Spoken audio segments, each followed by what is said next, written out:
Kansas City has been a royal pain for the Rays over the past few years, and last night was no different as KC routed Tampa Bay 7-3 in the series opener. Tonight, right-hander Matt Andriese is looking to buck that trend and get the Rays back on the winning track.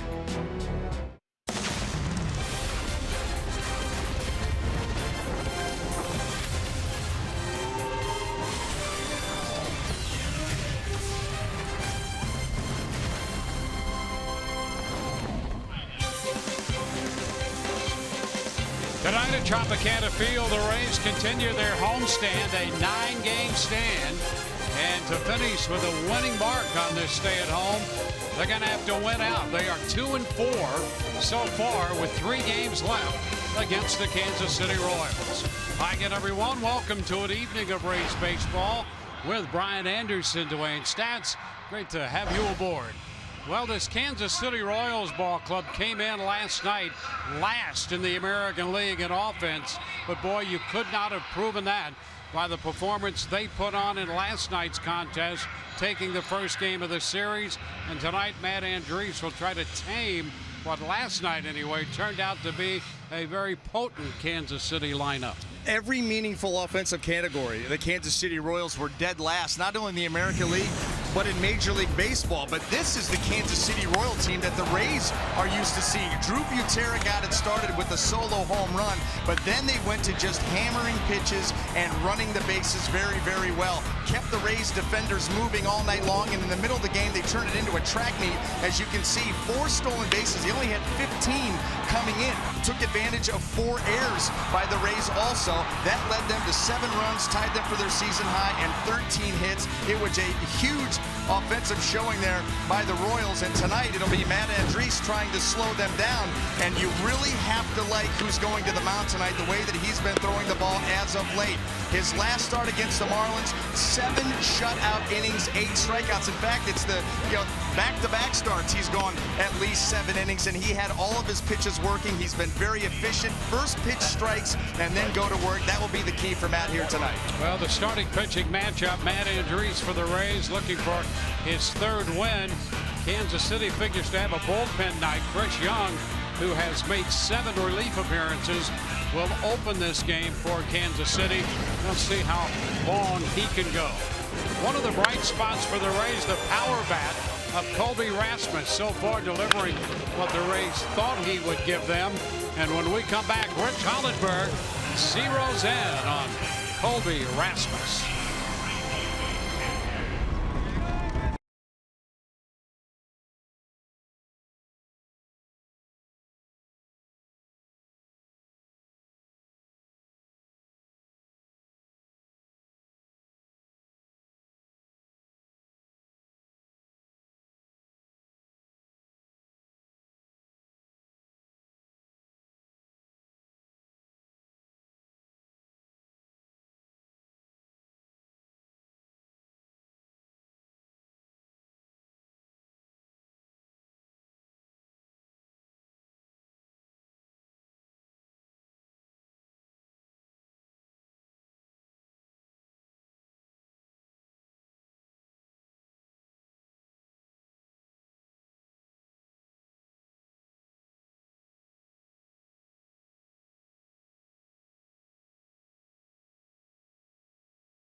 Padres and the Royals. Colby Rasmus back in the lineup tonight, playing right field in place of Steven Souza Jr. And beyond right field is where Colby Rasmus has launched his 2 home runs in the last 3 games. As a matter of fact, since coming off the disabled list, Rasmus is riding a 3-game hit streak.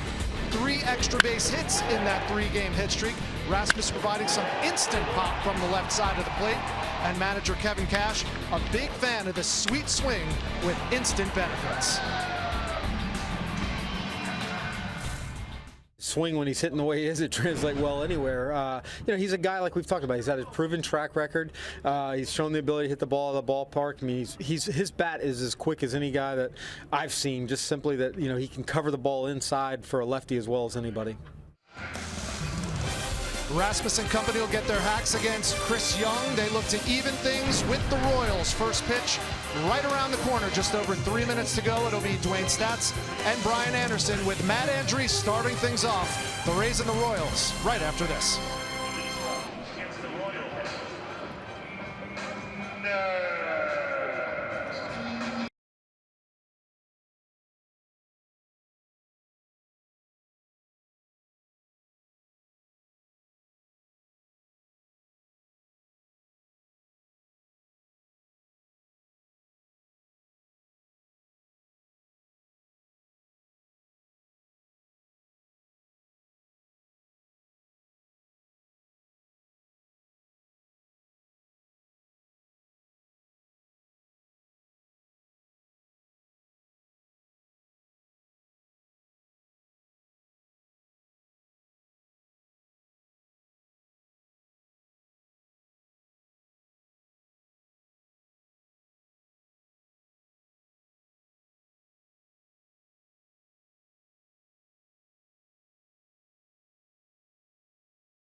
Rays out to square this series at a game apiece, sending Matt Andriese to the hill tonight on the heels of last night's loss 7-3 to this Kansas City ball club.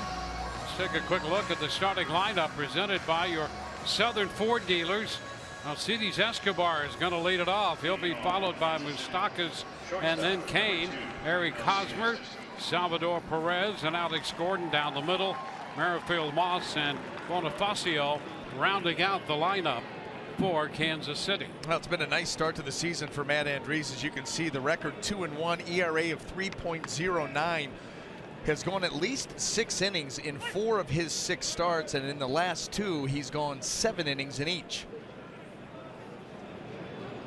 Andriese all set. First pitch of this game up and in with the fastball. Escobar back in the leadoff spot. You look at the on-base percentage, just .228, and he's not known for the overriding on-base percentage, but he'll go up there and figure out a way to get on base and swing that bat as he fouls it right here. 1-1. Yeah, and that was the move that the Kansas City people were talking about today. Ned Yost making the decision to put Escobar, even though he had the 183 average, up into the leadoff spot in last night's ball game. And guess what? It looked like the Kansas City Royal team that we've seen over the last 3 or 4 seasons. You know, the Rays used to seeing a team that they saw last night come back here to the hill, and Andres with the toss to first takes care of Escobar. Let's take a look at the Rays defense and see how it's going to line up here tonight. Brought to you by our good friends at Golden Diamond Source. And in the outfield left to right, we have Dickerson, Kiermaier, and Rasmus. And across the infield third to first, Longoria, Beckham, Miller, and Morrison, with Jesus Sucre behind the plate. Well, Mike Moustakas in the lineup tonight, back at third base. Here in the second spot in the order.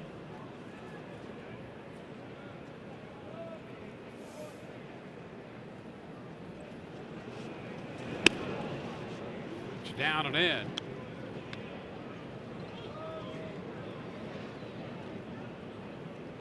Moustakas with 7 home runs and 12 runs batted in. It's 1-1. The 250 average for Moustakas.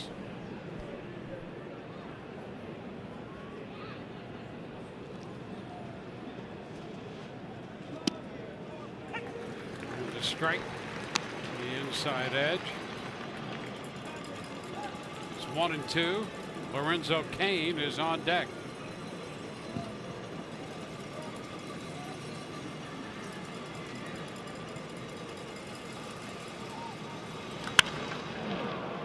In the center, not overly deep.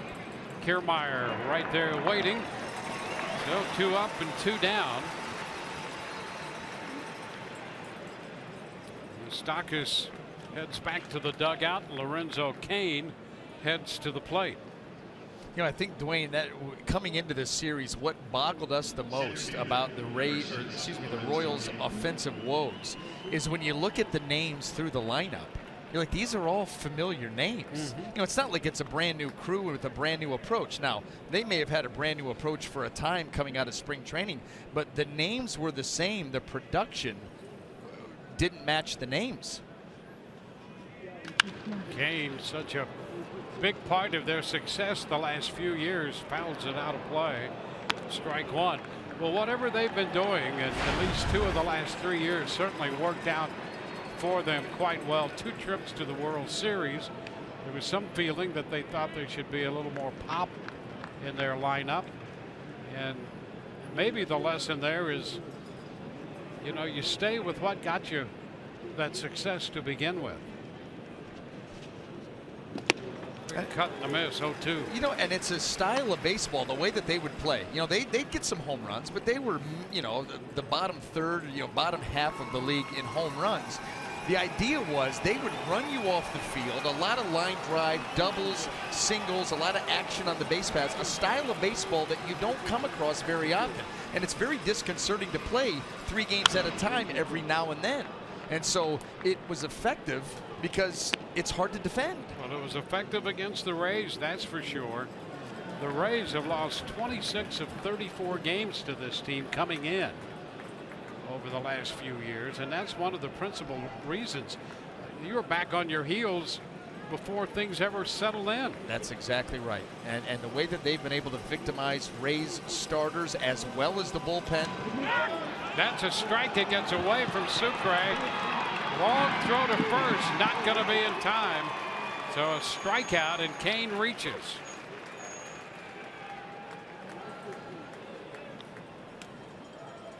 Ball all the way to the backstop, and by the time Sucre got there, the throw was quite long. How about that? The 5-hole on Sucre, and Lorenzo Cain checked his swing, but then said that he went around by Bruce Dreckman, and off he goes, hustling down the first base line and able to beat the throw. How that ball got under the glove between the legs of Sucre, yeah, not sure. They're calling it a wild pitch, but boy, that's a tough wild pitch for Andres. Now they're going to change it to a pass ball. Yeah, perfect put away changeup. And actually Sucre was set up perfectly. It just squeezed through. Kane back in at first. He has been the big base stealer in this lineup. And I think, Dwayne, that's why you see Sucre in there tonight. We've talked about Matt Andriese and the issues at times controlling the running game. We saw what the Royals did in last night's game. They went hog wild running in the middle of that ball game. As soon as a right-hander got into the game, That's they right. took off. That's right. And so now, you know, you've got Matt Andriese out on the mound, and this team was running.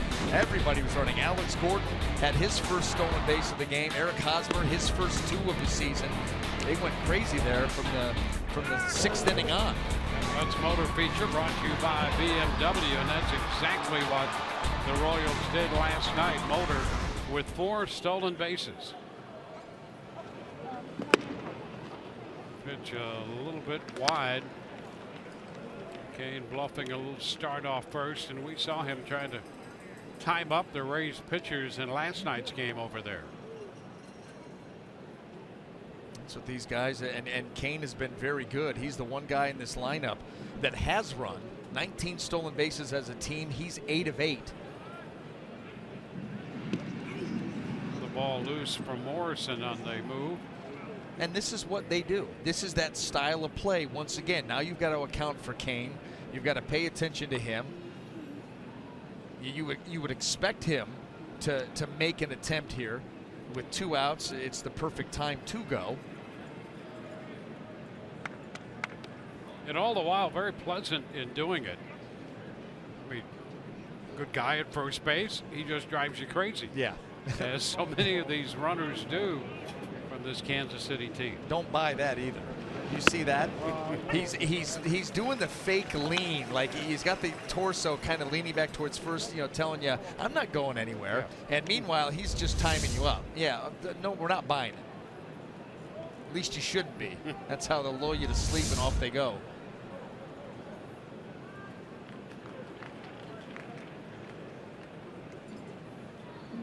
Kane struck out but reached on the pass ball. He's gone and stopped, and the pitch is fouled back.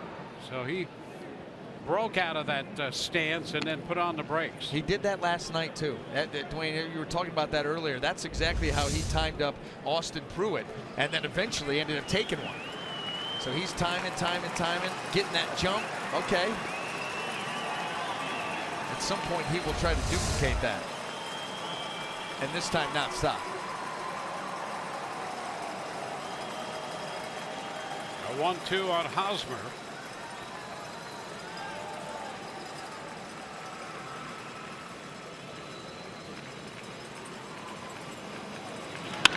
It's foul the other way.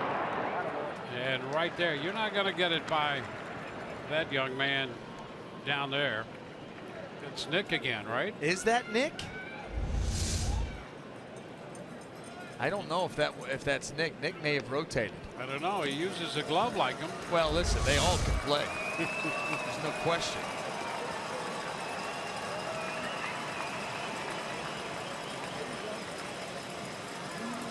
Same helmet. Yeah. Defense defending those bullpen areas.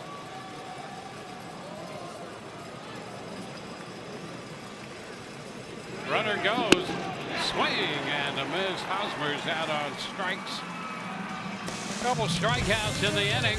We'll go to the first. Bottom half, no score.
Lineup for the Rays presented by your Southern Ford dealers.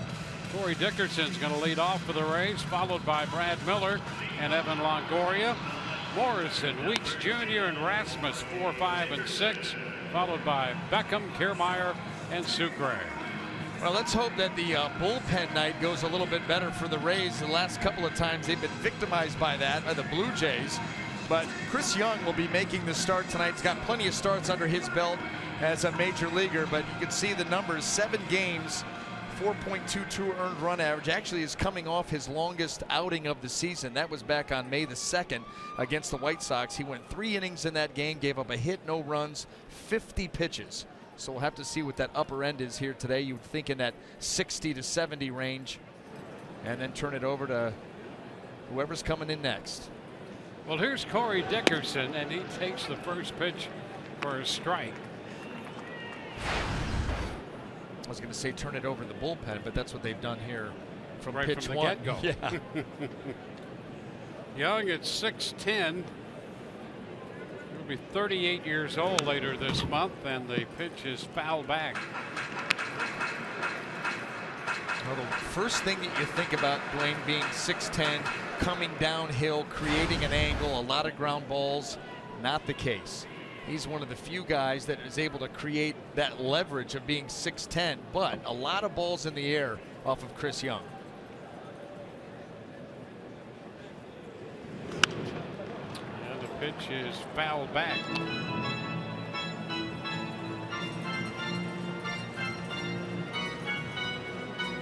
Yeah, his career ground ball rate is just a little over 27%. So not a lot of those at all, although a few more in the handful of innings he's worked this year. Back into the screen. Still a 2-strike count. And you'll see a lot of the fastball and slider, and that slider a lot of times almost appears to be more of a cutter than it is an actual slider. Doesn't have a ton of depth to it. And that's the big reason why, you know, the ball on the ground, he doesn't get as many as you would think with his height. Just not a lot of late action on his pitches. The foul ball right back out of play.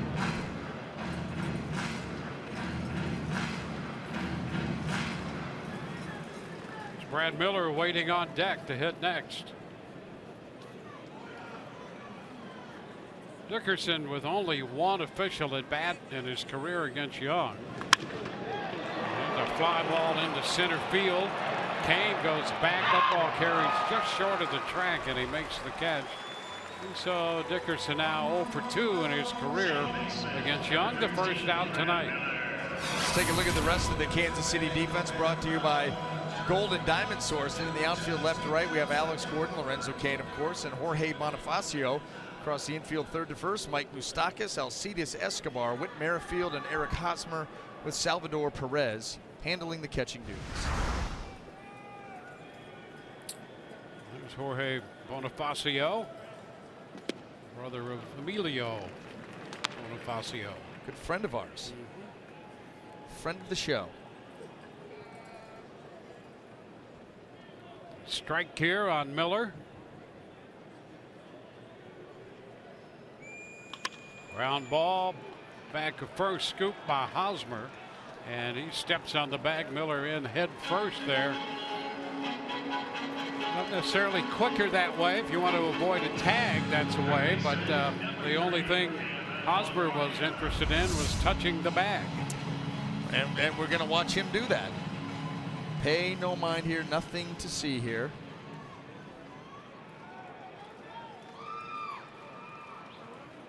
You're just hoping that he doesn't jam that left wrist. And it's a dry run. Everybody's asking him, what exactly were you thinking there? Chad Mottola. Yeah. This hitting He had a little water slide there, but it was a dry run. He's like, listen, Rick Dempsey, just run through the bag.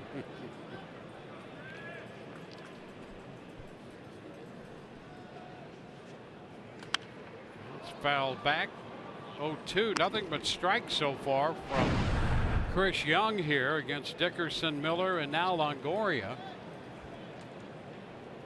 Well, it stands to reason. He knows he doesn't have any pitches to work with, and he's like, if I'm going to start the game, I'd like to put myself in a position to get a decision and a win. Up the middle, backhanded by Merrifield. The throw's not going to be in time, and Longoria has a base hit. So another strike on 0-2, and Longoria has a single. Well, Whit Merrifield is kind of leaning up the middle. That's more of the shade. Has to go to the other side of second base and just not able to get enough on that throw. A heck of an effort, but with Evan Longoria hustling up the line, just no chance for this play to be made.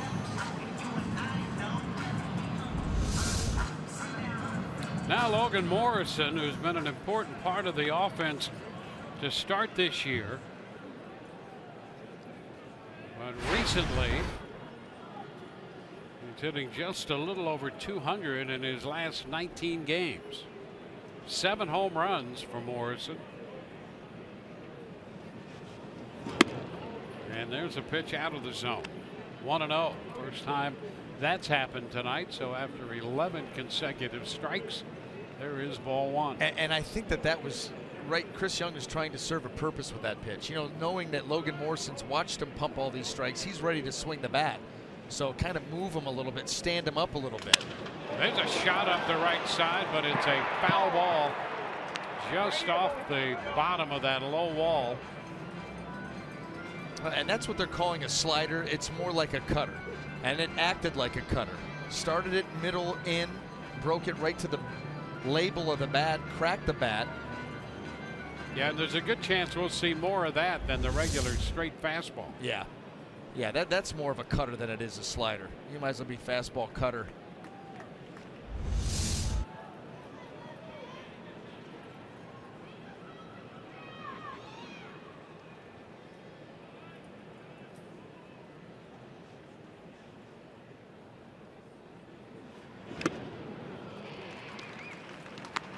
One and two.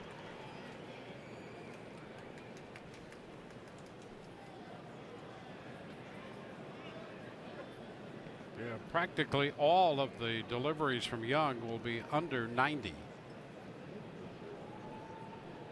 Fastball in the neighborhood of 88, 87.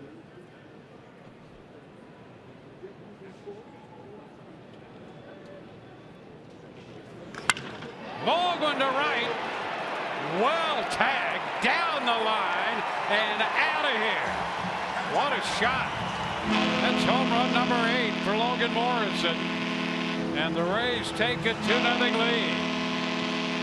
Hit it deep to right, inside the foul line, beyond the foul pole.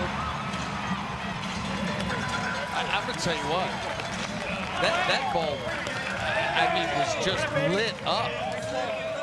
Halfway up the sign out there, Dwayne. Tried that cutter again, didn't get it there. All he found was barrel, and that was an absolute bomb by Logan Morrison. My goodness. He didn't hit it over the foul pole, but almost. When that ball was headed out, it was very close to the top of the foul pole and to the back wall. The spectrum sign, about 2/3 of the way up. Pitch to Weeks is down. It was up here. It was up in that area, baby. Wow. Back wall, 2/3 of the way up that sign. I may even give him 3/4. So the Rays with an early lead on Morrison's home run.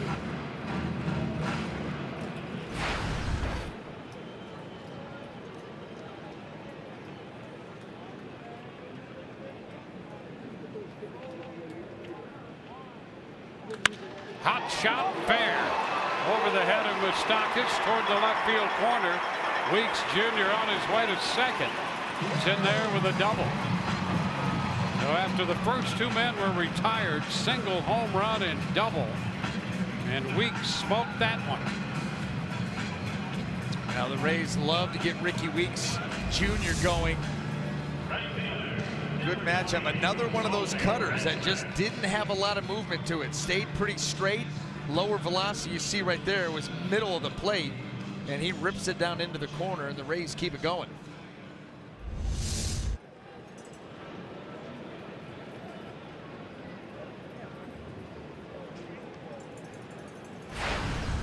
Colby Rasmus. The pitch is a ball. Rasmus 3 of 8 with a home run against Young in his career.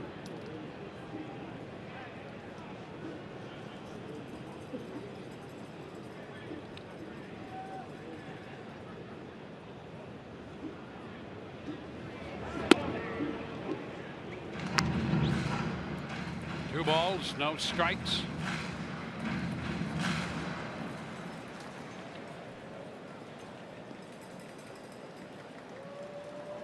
Now they're going to walk him to send him down to first, with first base open and Tim Beckham coming up. Falling behind Rasmus, and now the intentional pass. I don't know if this matchup is much better for Chris Young. As hard as Tim Beckham's been hitting the ball as of late, you pick your poison, but we'll see.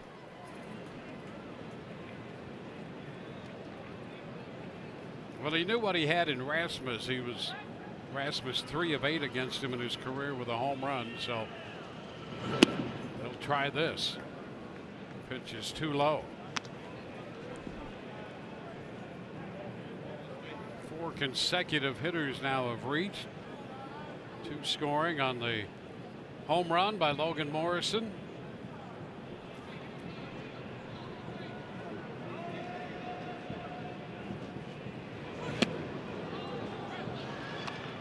One and one. All of a sudden, he's started to rip on that slider, cutter, whatever you want to call it. Started to finally get the ball down in the zone. The last 2 or 3 that he's thrown, kind of what he's looking for is he got around a couple of them and was victimized.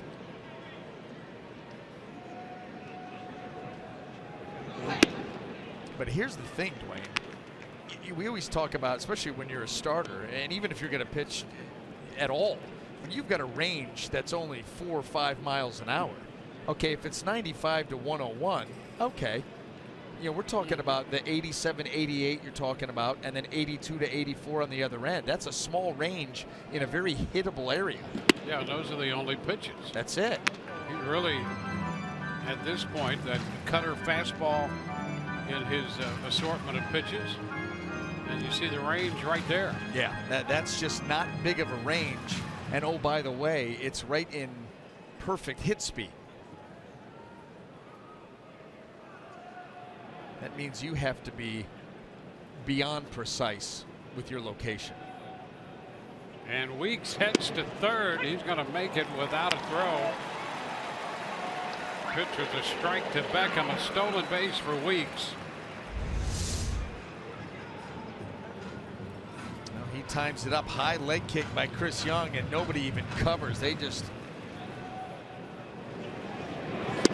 was looking to go jumpy the entire way and not even a step off and not a cover. They conceded that. Rasmus takes off on this one, off the pitcher's glove. That's going to be a base hit, and Weeks, who had stolen third, will score. As a result of moving up, the Rays get a run on Beckham's liner off the glove of Young. Rays have a 3-run inning going here in the first. Tim Beckham right back up the middle with the liner, and Chris Young having to reach across his body. Just can't get the glove there in time to make the catch clean, and it goes right off the end. And by virtue of the stolen base, that adds a run.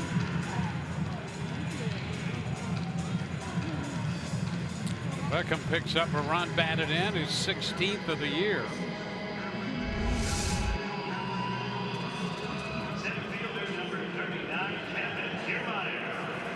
Two men on, and Kevin Kiermaier will bat.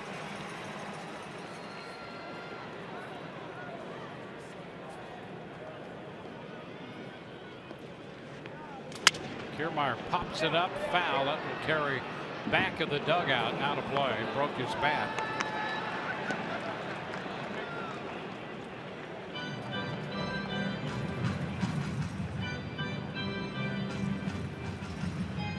Rays off to a quick start in this one with 3 in the first. So again, they managed to take the lead, and that has not been a problem for them this year.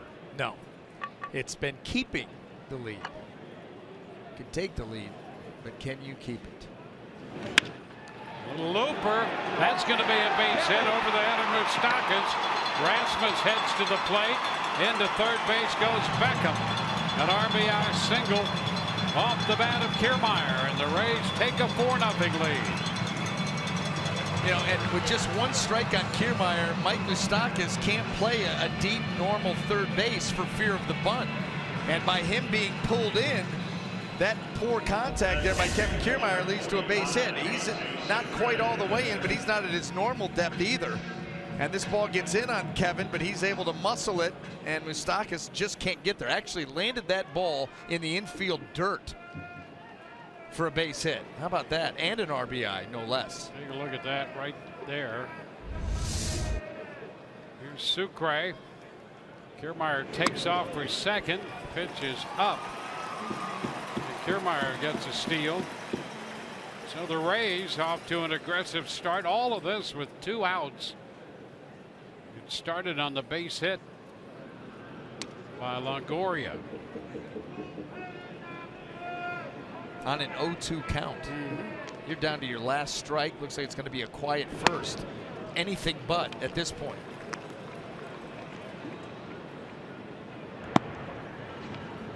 Four runs home.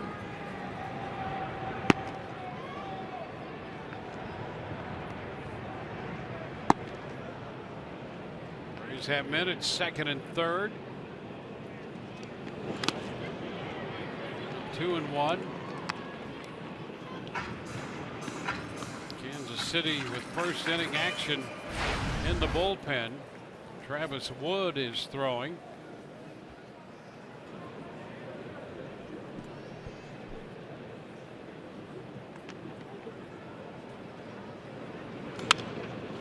Foul out of play, takes the count to 2-2.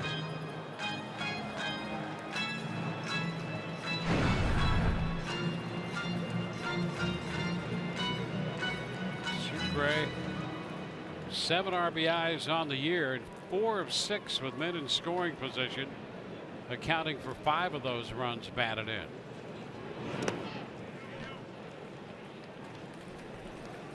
And the count is full.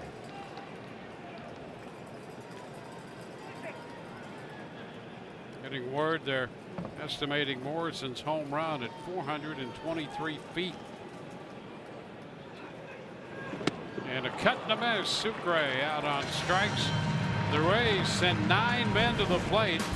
The home run by Logan Morrison started the scoring, and the Rays have a big first. They score 4 to take the early lead.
Rays baseball on Fox Sports Sun, brought to you by your local Ford dealer. By Just for Men, try new Aquavelva 5-in-1 aftershave balm. By Jeep, get great deals at the Jeep Spring Clearance Event. And by your local Toyota dealers. Let's go places. Logan Morrison with a long home run, part of the 4-run first. We go to the second inning. Salvador Perez, the catcher, leads it off. Matt Andriese with this early lead. 1-0 the count to Perez. Gordon will be next, and then Merrifield.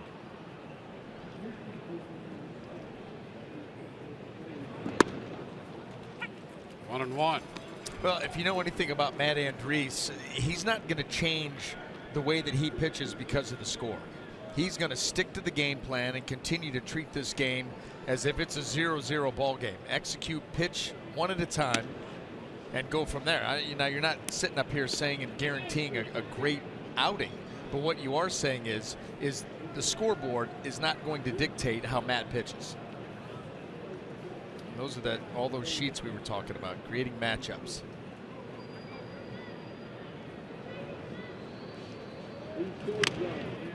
Cut, a foul ball. 7th start of the year for Matt Andriese.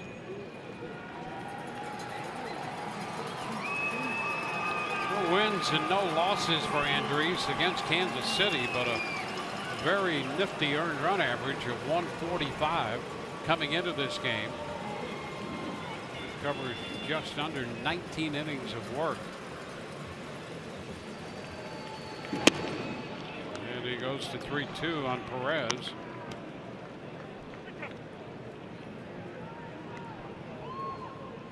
Alex Gordon on deck.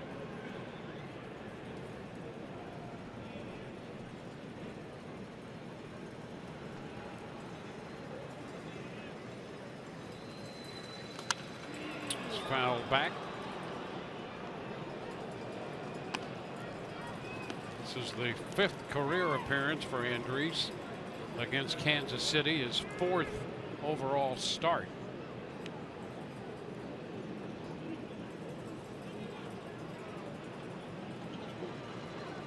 And he has some runs to work with early tonight. Well, we've seen this an awful lot out of the Rays. First inning, first 2 innings, early in games, the offense has been very potent. Seems at times then to go quiet. We'll see if that's the case tonight. Pitch is a little bit high for ball 4. 1 on, nobody out. MLB.TV Premium is back and better than ever. Watch every out-of-market regular season game live on over 400 supported devices. Plus, get a free subscription to @Bat Premium, the #1 app for live baseball. Blackout and other restrictions apply. Visit MLB.TV for details. Now Alex Gordon.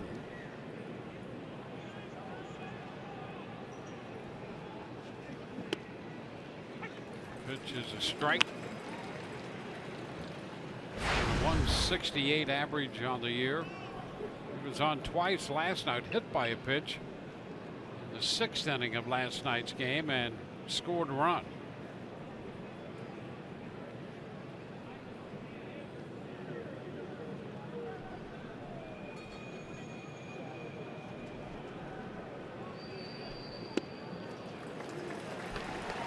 Here's Gordon out in front over that pitch. 0-2.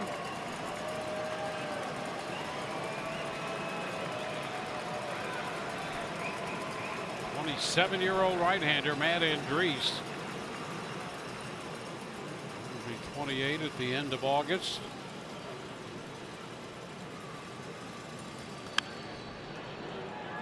That's fouled back. Andriese with a variety of his pitches. On deck Merrifield. And he does give you a little different look in his delivery as well. He does. First, he's over on the first base side of the rubber. And then, he kind of spreads himself out, gets the front arm up. He really brings his, you'll see the arm as it comes out, his throwing arm out, and then cross your body. So he tries to create some deception in that delivery from the setup to the way that he spreads himself out when the ball comes out of the glove. The arms really spread themselves out. You see that, and then he throws across his body.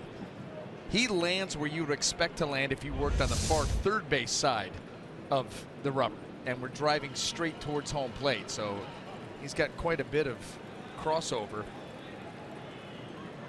And then how about when he steps that way and then throws the changeup that has movement the opposite way? Yeah, it goes the way you're not anticipating that off-speed pitch to, in this case, down and away. Yeah. Changeup usually has arm side run. Right center field, Rasmus on the move is there to make the catch. Gordon is the first out. Well, Dwayne, this is what you get into the box. This is what you're looking at. There he is, spread, and then across the body, and here he comes driving right down at you. And he's got pitches that move all over the place. Sometimes you wonder if he knows which way they're going to move. Yeah, we've talked about that. You know, pitchers are a cagey group, as we know. With Merrifield now, 1 on, 1 out.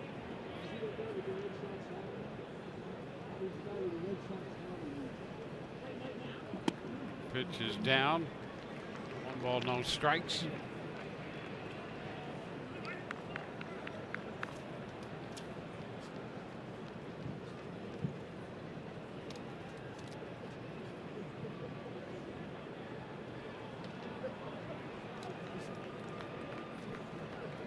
One ball, no strikes. It's low, 2-0. Unlike Matt Andriese too, because he's about 67% first pitch strikes, and he tries to make as quick of work out of you as he possibly can. Not often falling behind like this, obviously not often walking the leadoff hitter. And he's been that way a little bit this year. He averaged about 15.5 pitches an inning a year ago. That's been around 17 so far this year. Back even in the count right there. Off speed, 2-2.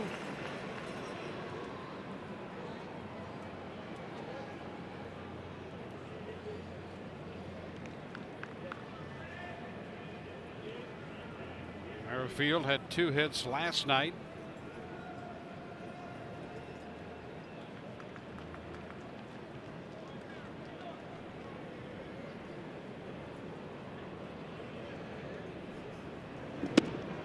Now the count goes full.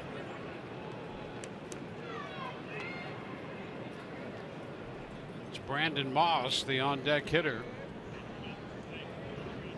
He has some pop in his bat.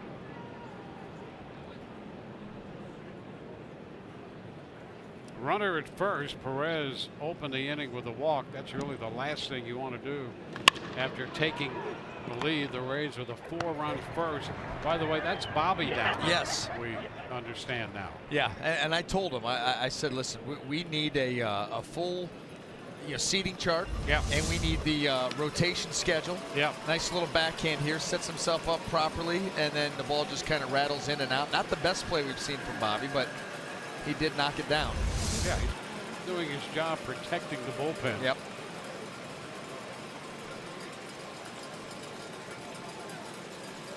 It's tough to tell who these guys are all the time with the double ear flap helmet. Yep. It does take away some of the personality that in this case the protectors and the bullpens have, but you see players with double flaps, and it's just not the same look. No, that's the look that usually comes with a chin strap and a face mask.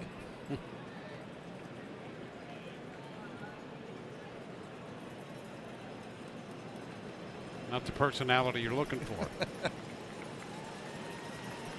Hey, they're just doing their job. They are, and they do a great job.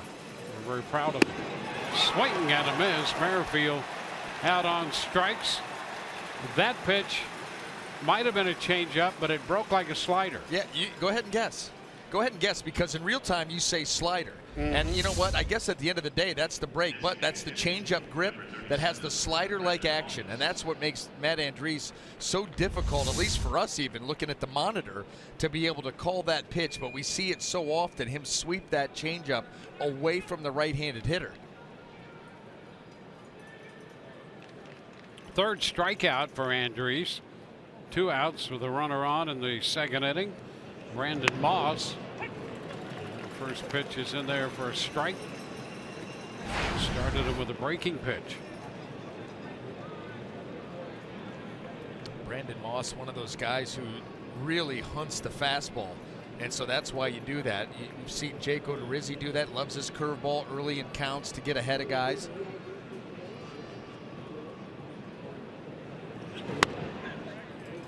You know, he was another guy, and Dwayne, we talked about this offense and kind of what they were shooting for. They trade for Jorge Soler thinking power. They're going to sign Brandon Moss thinking power, and that's going to become the new personality of this team. You know, and part of that was looking ahead toward potential free agents that they have, and they know they're going to have to move some, and they've done that. Ground ball to the right side. Moss is out of there. Longoria takes care of that. Out of the shift. Rays lead 4-0.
To their half of the second. Tonight's Cold Hard Facts brought to you by Clean Crisp Coors Light.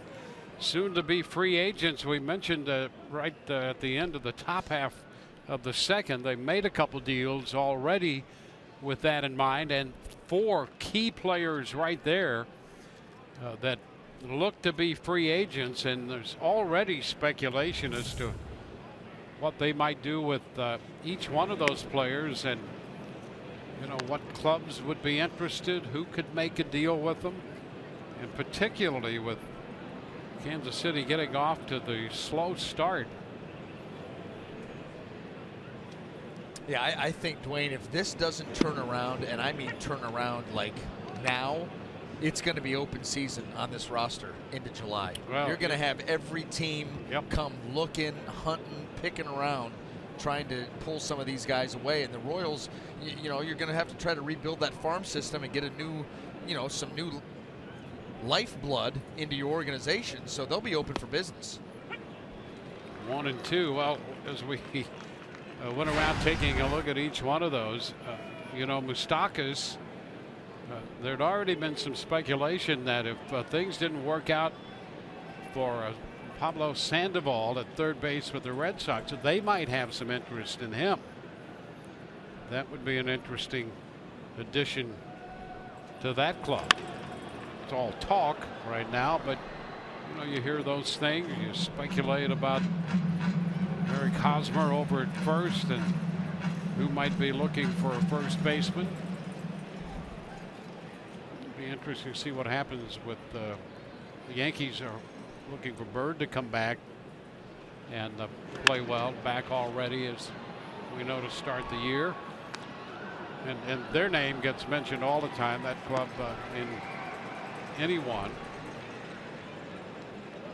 But you've got two guys on the corners there that you'd have a lot of interest in, you would think, in Moustakas and Hosmer. Dickerson, a little roller, and that's going to go through the left side. Big turn at first, and the Rays, who scored 4, sending 9 men to the plate in the first, put the leadoff man on in the second. Well, I like that Corey Dickerson. You know, tough at bat. You've got the shift. Everybody pulled over, a wide open left side, and you get a fastball out there. So you see him just reach. He knows how the defense is playing him. And then watch this right here. Ball that's away, he just stays on it. And look at the swing. The swing, he just says, you know what, make contact, and that is a base hit. There you go. Brad Miller upstairs. Well, take a look at hits by direction for Corey Dickerson. Well, I guarantee you that the numbers will tell you that the vast majority of those hits to left field are in the air, which is why you would run the shift, even though you have a spread like that. Dickerson takes off, the pitch is up, and the throw is going to be in time. Escobar put the tag on him, and he's caught stealing for the second time this year. Got a pitch to handle. This was up in the zone. Perez is already heading up there, gets able to get rid of it quickly. And then a nice tag there by Escobar. Did he get the leg over the tag? Let's see. Yeah, I think that tag got to the inside leg. That's close. I don't think he tagged the front leg. And the Rays taking their time right now. And calling off the dogs. So they decide not to take a look. The count is 1 ball and 1 strike on Miller. Upstairs 2-1. So the Rays lose the leadoff single to a caught stealing.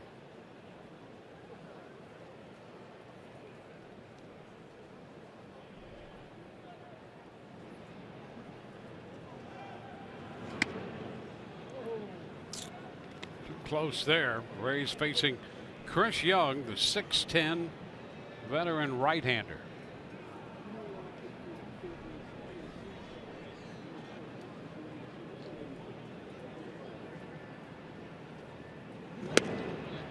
And another base runner.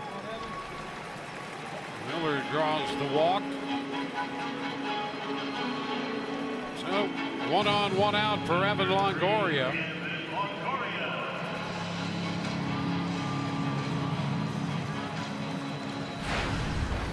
That walk for Miller, which is 20. I have him for 28 now.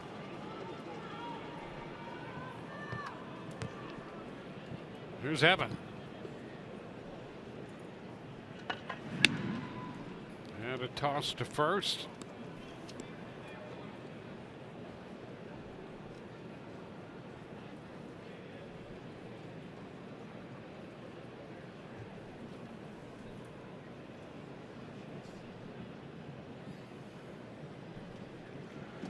Upstairs, Perez with a look down to first, ready to fire. Well, they saw the Rays more than willing to run there in the first inning. And the way that it's set up right now, Whit Merrifield is going to be the guy that would cover if they do cover. The 2 stolen bases by the Rays, nobody even bothered to cover. And so trying to keep Brad Miller close. 2-0.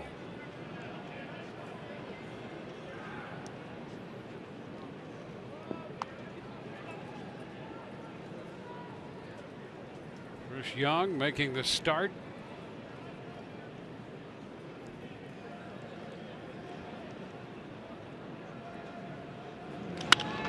Fly ball lifted into right.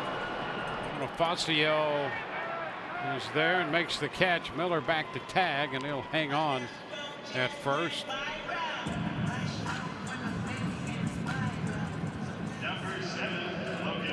So 2 outs. And Logan Morrison, who put the Rays out in front with a home run in the first, bats with a man on here in the second.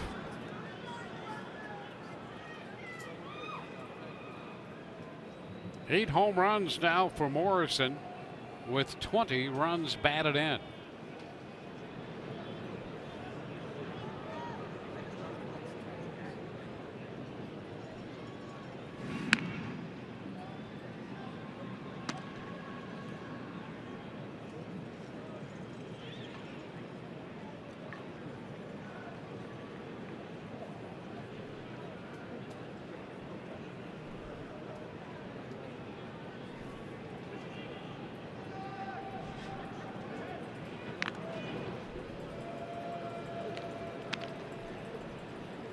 But if you want to get really technical on the Morrison home run, boy, do we have it for you. At 423 feet's not enough info. 108 miles per hour at a 32% launch angle, or 32 degrees launch angle, and 111 feet at its peak. There's the launch angle, 32 degrees. 5.8 seconds in the air. Peaking at 111 feet and finishing off at 423 feet from home plate. The big number for me is 2. And that's how many runs it accounted for.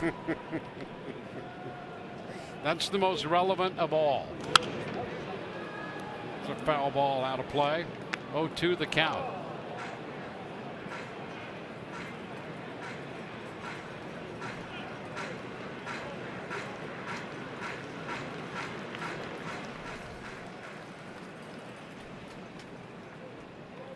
Ricky Weeks Jr. is on deck.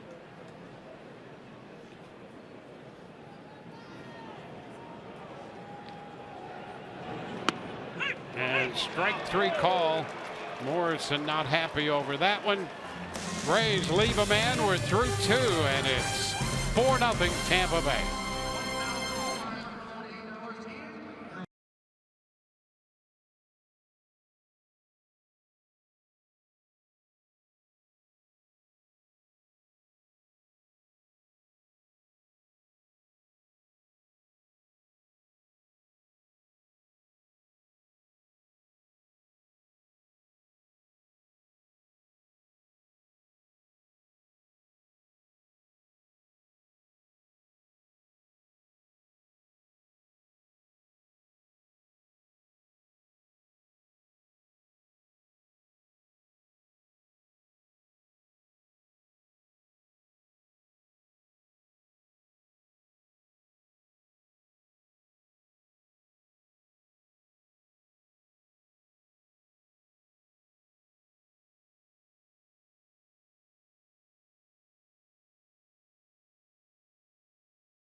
And Steven Souza not in the lineup tonight, as you could see.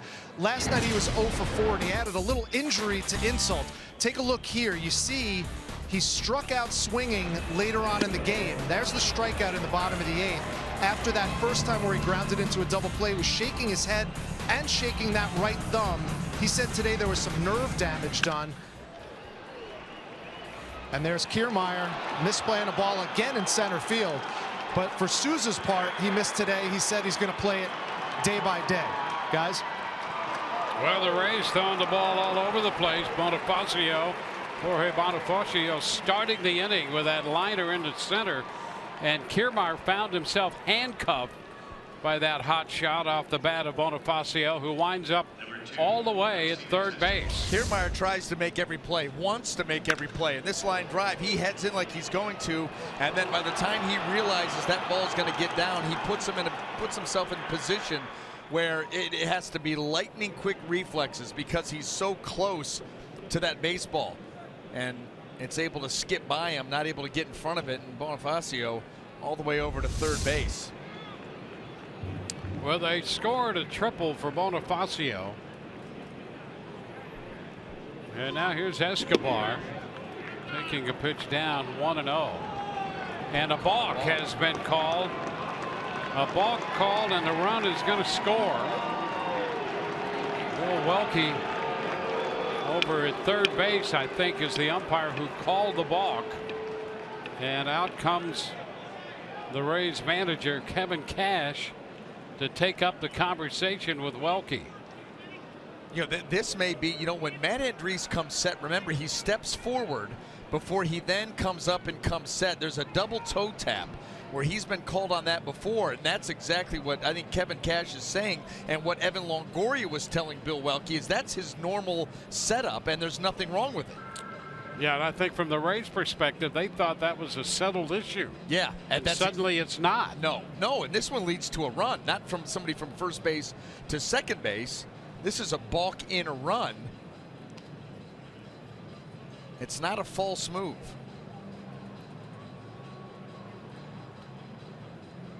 You know, Cash has said, and you can only imagine his concern. He said, "Look, if you're gonna call that, we've gone through it. It was settled. But if you're going to call it, you're going to set a record for calling balks in one game because you're going to call it every time a runner's on base." Right. Absolutely.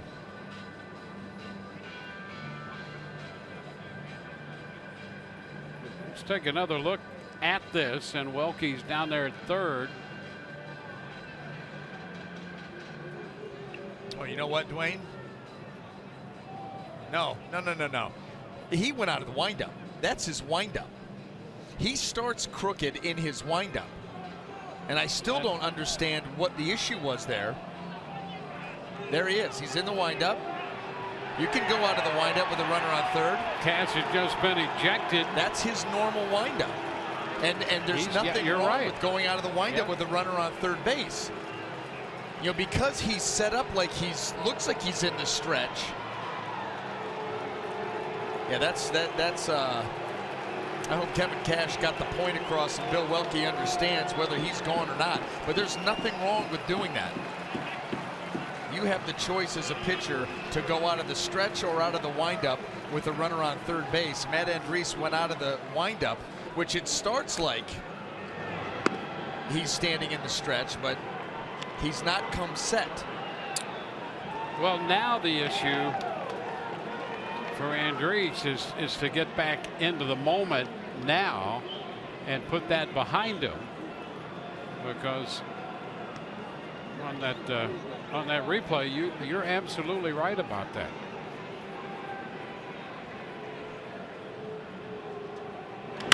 The tap down to third.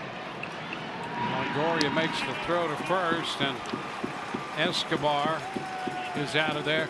And we'll take another look. All right, runner on third. Matt Andriese is going to go ahead and go to the windup. And I think that little subtle movement to get to the windup is Bill Welke saying that he had come set, and now he's doing something illegal when all Matt Andriese is doing is going out of the windup, which you are absolutely allowed to do. And here's Cash getting heated and then being ejected. Moustakas takes the pitch for a strike. It'll be interesting to hear what Bill Welke has to say after the game on why he called that, or what Kevin Cash says that Bill Welke said. There's a liner off the glove of Miller and into right. Moustakas has a base hit. While all of that was going on, they changed the triple scoring into a single and an E8 that put Bonifacio at third base to begin with. But you looked at the subsequent pitches just to further make the point, with the bases empty and Escobar up there, and for that matter Moustakas, and that was the windup. There's no question about that.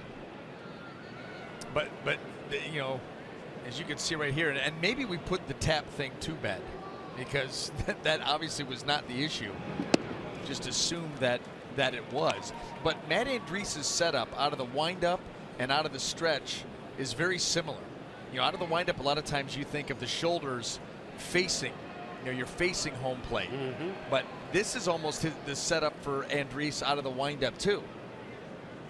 He's kind of squared off and then steps back. There's that little tap that we're talking about. 2-0 the count on Kane.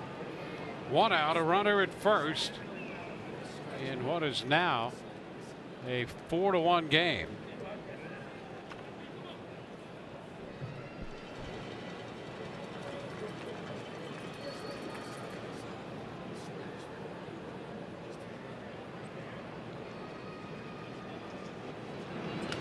Ground ball third, Longoria to Miller, that's one. Over to first, that's two. 5-4-3 on the double play. So they get a run. We head into the bottom of the third. The Rays lead the game 4-1, and they're without their manager, Kevin Cash, who has been ejected.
Four to 1 Rays lead coming into hit in the bottom of the third. Get in on the action with exclusive on-field seating in the Papa John's bullpen box. Host your group of 50 to 85 in the private party area, just steps from the Rays bullpen. Reserve the Papa John's bullpen box by contacting Group Sales at 888-FAN-RAYS or emailing groupsales@raysbaseball.com. Limited dates remain.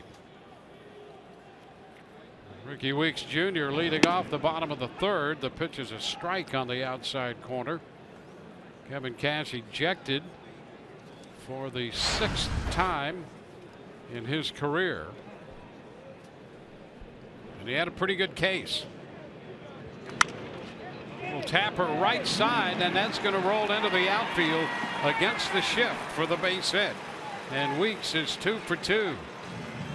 Weeks scorched one up the left field line in the first, and Just tap that one through the right side. Well, there you go. Whit Merrifield on the shortstop side of second base. A little slider down and away. Cue shot by Ricky Weeks Jr. And there is nobody there. Second hit of the night.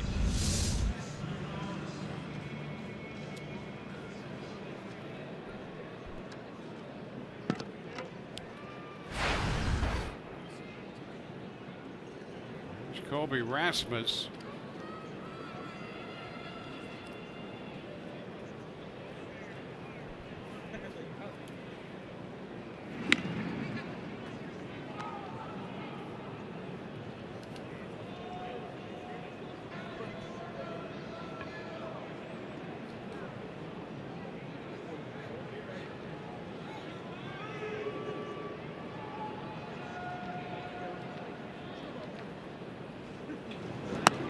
Pitch is up.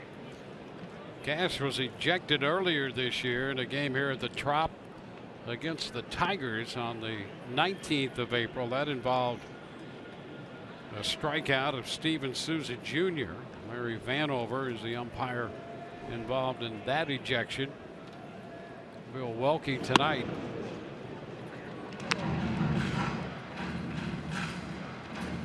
Two 2-0 the count to Rasmus. Rays with 2 outs in the first jumped on Chris Young and scored 4. 2-run home run by Logan Morrison, the key blow in that inning.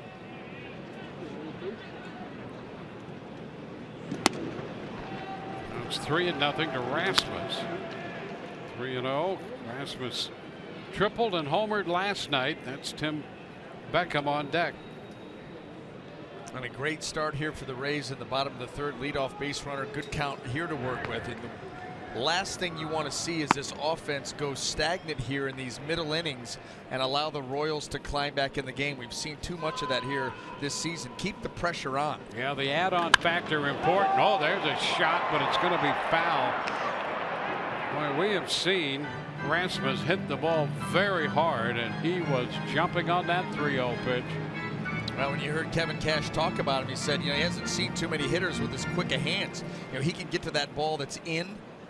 We've seen him be able to lift the ball. I mean, let's see, since 2013, he's got the 5th lowest ground ball percentage. So he knows how to get the ball airborne. And he walks. Single and a walk to open this inning. Saw Wood up in the bullpen for the second time tonight. The left-hander is throwing in the pen for Dave Island and Ned Yost. And the Royals going to take a little more time. Perez out to the mound along with Moustakas. 2 on, nobody out. And now Beckham. Beckham drove in a run with a shot off Young's glove in the first inning. Picking up his 16th run batted in, getting Ricky Weeks home, who had stolen third base just before that base hit. The Rays turned it into a run, therefore.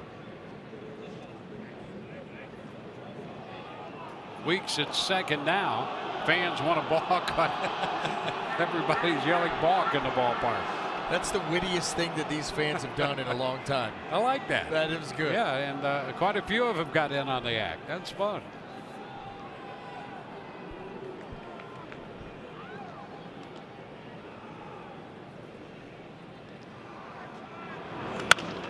One hopper to short. Escobar, nice play to start that double play.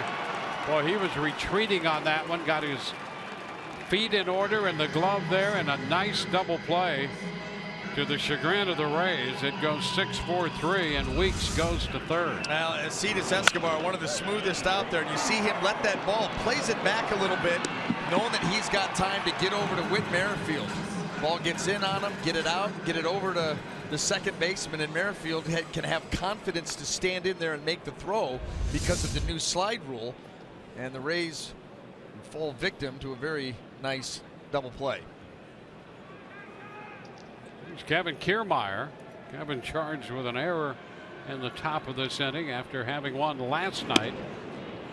He Holds the bat back, running up on that pitch. And he may have been trying, I don't know if he was going to angle that towards Moustakas, who's in on the cut, or try to pull it with him, because on the right side, they're so far back. He pulls that bunt, base hit. There's no chance. Strike, it's 1-1. Rays got 4 in the first. Kansas City a run in the top of the third.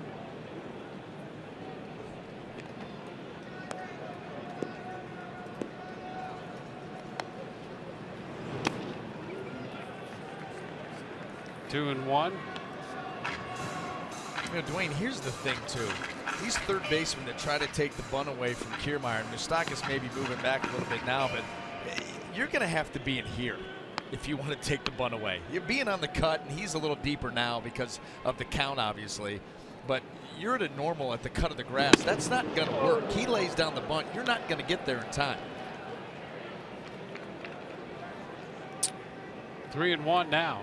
Yeah, hard to argue with that You know? breakdown with Kiermaier's speed. We've seen too many guys playing in, and the couple times he's bunted, they still can't get to it. Forget it. Big strike two. The count is full. You're going to have to be able to go through his pockets. Rays trying to get another man home after the 4-run first. Sucre on deck. And there's ball 4. Sucre will get a trip to the plate here in the third.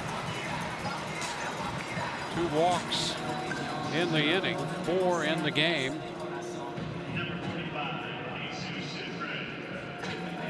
Young in the mid-60s in pitch count.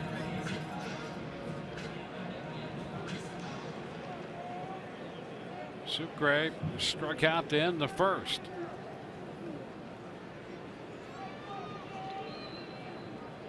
Weeks at third, Kiermaier at first.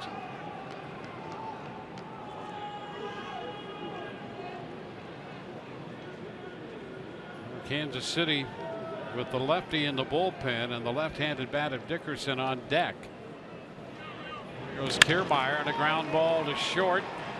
Escobar makes the throw to first. The Rays do not score. They lead 2 and go to the 4th with a 4-1 lead.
So far, the Rockies continue to roll, and Mark Reynolds is leading the charge. Base hit to driving a run in the third. Again in the 4th inning, the big blow for the Rockies, and Reynolds came in the 6th, his 12th home run of the year. That's a home run in 4 consecutive games, and in the first game of that doubleheader, the Rockies beat the Cubs 10-4, and the Cubs fall to .500. Here we go to the 4th inning. Eric Hosmer leads off. Hosmer struck out his first time. 1-0 the count here on him this time around so far. Perez next, and then Gordon.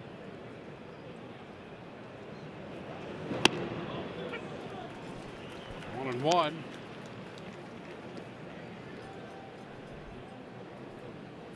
Three strikeouts for Andriese. He's given up a couple of hits. He's been charged with a balk in this game.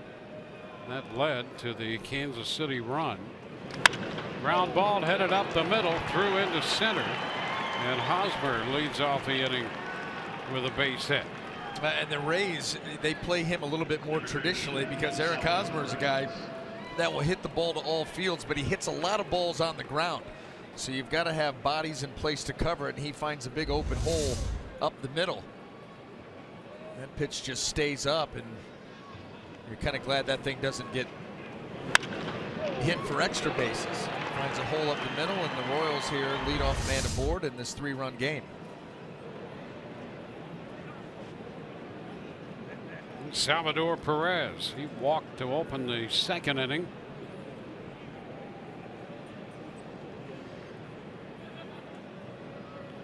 Third consecutive inning. The leadoff man is reached for Kansas City.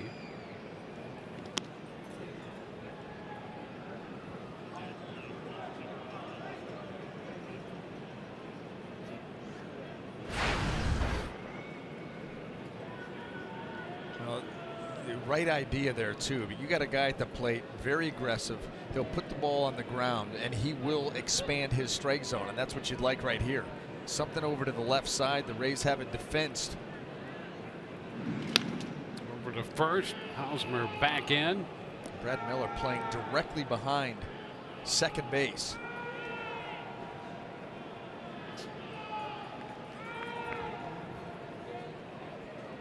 Makes that right side awful enticing, you know, especially when you're holding a runner on. There's nobody over there. He's not too worried about it. He lines it through the left side and into left for a base hit. First two men are aboard. Back-to-back singles to start the inning.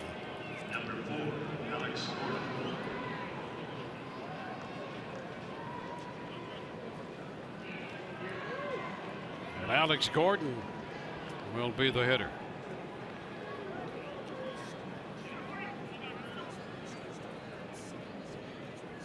Gordon 0 for 2 last night with a walk, and he was hit by a pitch, scored a run. Andriese got ahead of him the first time tonight, 0-2, and then he lined to Rasmus in right field.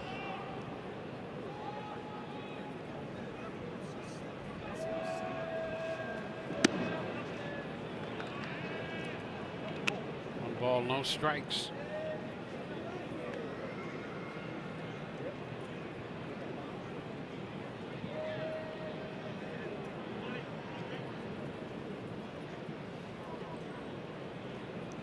Gordon had 17 home runs last year. Average fell to 220. And he can be a patient hitter up there. 1-1.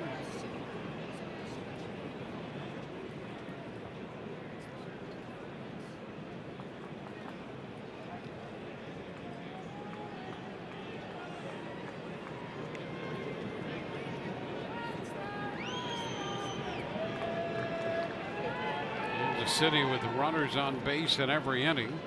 2 on, nobody out in this inning, the 4th.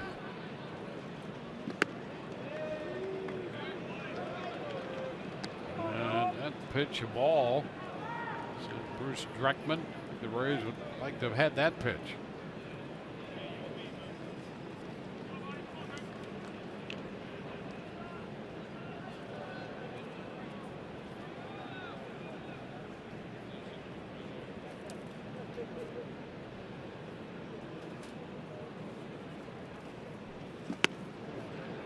It's going to be on the corner, the call, and now it's 2-2. The makeup call. I think the Royals would have liked to have had that pitch. Go back and forth. Any way you look at it, it's now 2-2.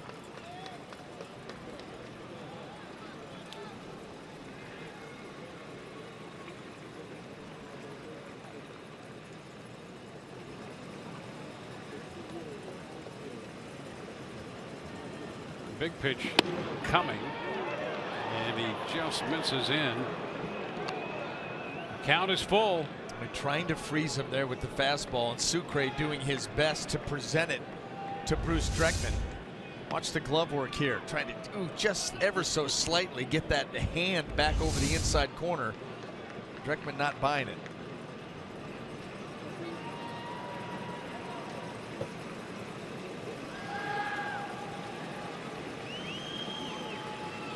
"3-2, and he got it. And Gordon out in front there. That's it. That's a gutsy pitch. You know, Matt Andriese loves the off speed, especially that changeup. But a couple of hits to start the inning off, and you go with a full count changeup, and you leave it right out over the plate. You trust your arm speed, you trust the action on the pitch, and it's rewarded. Yeah, that shows you how much he trusts that pitch. And the reason he throws it as often as he does. Yeah, and you know, imagine choking that pitch off, trying to baby it in there for a strike.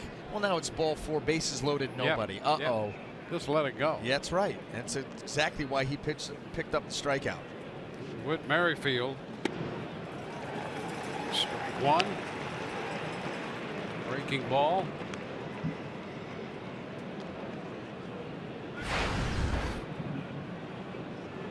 Merrifield tends to be an aggressive hitter, and he will hit the ball on the ground more times than not. The Rays looking for a chance to get a double play ball and get out of the fourth. Bouncer foul. 0-2. It's Travis Wood. He almost pitched the entire game in the bullpen, it seems. And I think you'll see him too. He's getting himself ready. Chris Young already matched his season's high in innings, well over the season's high in pitches, and he'll give way to Travis Wood here coming up in the bottom of the fourth. First things first, get out of this inning.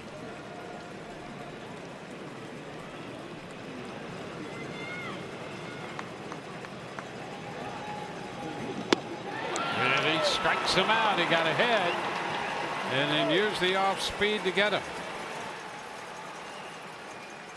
So a couple of strikeouts after back-to-back singles.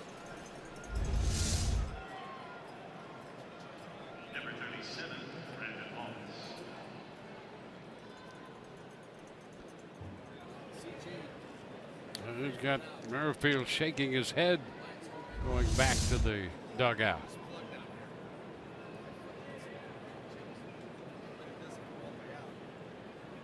Now Brandon Moss, the designated hitter.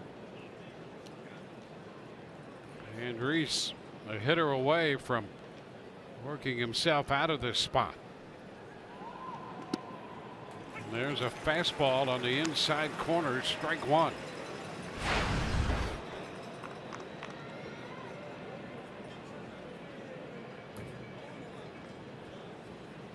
Moss hit the ball on the ground to the right side his first time.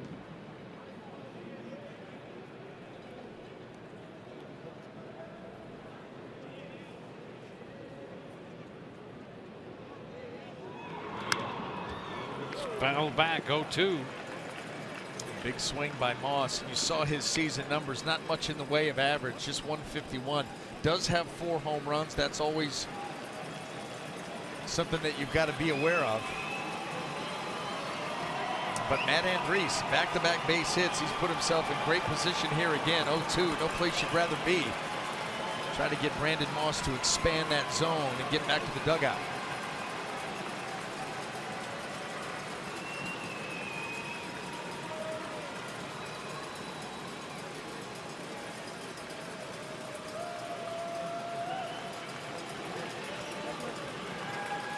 Two-strike pitch upstairs. 1-2. Well, all that does is set up the off speed below the zone. He's felt really good with the changeup here in this inning. Let's see if he goes back to it. You change eye level, you speed a hitter up.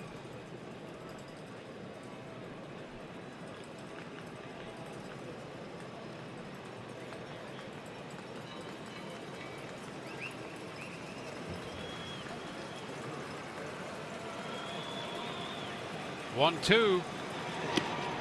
Down and in. Did he go? He held up, says Bill Welke. He's not a fan favorite right now. No. Fans didn't like that call. No, they didn't. He goes with the off speed, but it is not the changeups. It's the curveball down and in, and that looked. Now we'll see on the side shot, but there was a lot of movement there with the bat of Brandon Moss.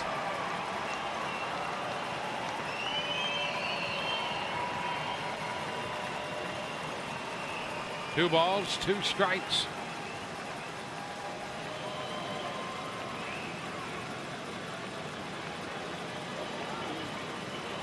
And he got him. A cut and a miss. He strikes out the side. And I'm out in front of that one. 6 strikeouts in the game for Andres.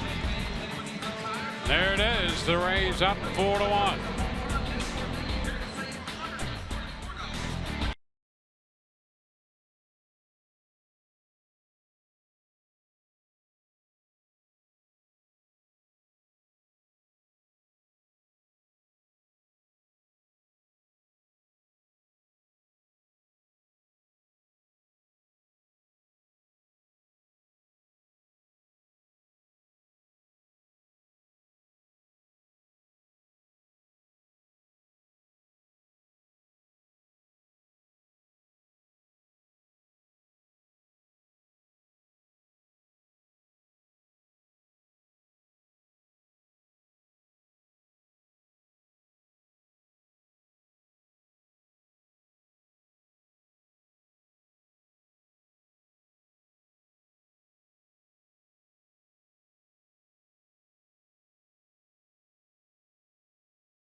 Group now for any game during the 17th season. Pick up an additional group outing to a future game on the Rays. Groups of 20 or more can choose from exclusive party areas to suites to general seating. Be a part of the action by emailing group sales at raysbaseball.com. Rays up. Kansas City brings on a left-hander, Travis Wood. Follows Chris Young, who gave the Rays 4 runs on 7 hits in 3 innings. The left-handed bat of Corey Dickerson leading off against Wood. Strike the count. 8 1/3 innings and the 10 walks jump out at you. Patience the key. It's fouled into the screen, 0-2. Wood, 30 years old.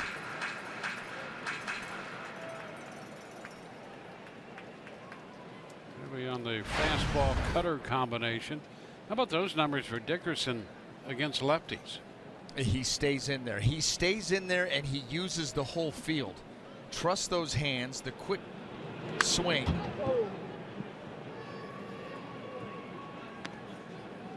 And you can see why when you watch him in his at-bats against lefties. He's a tough out up there. He really is. He doesn't bail. You know, he stays, you know, striding with the leg kick.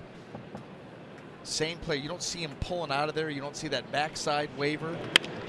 Ground ball. That's a backhanded pickup, and Escobar's throw. Dickerson hustles it into a base hit.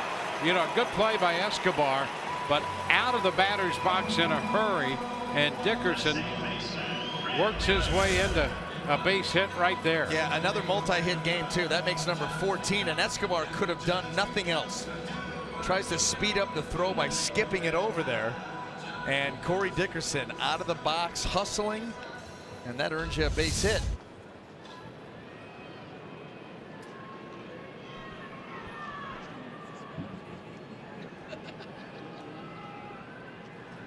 Brad Miller pitches a strike. Brad 0 for 1 with a ground ball to first and another walk. He leads the league in bases on balls.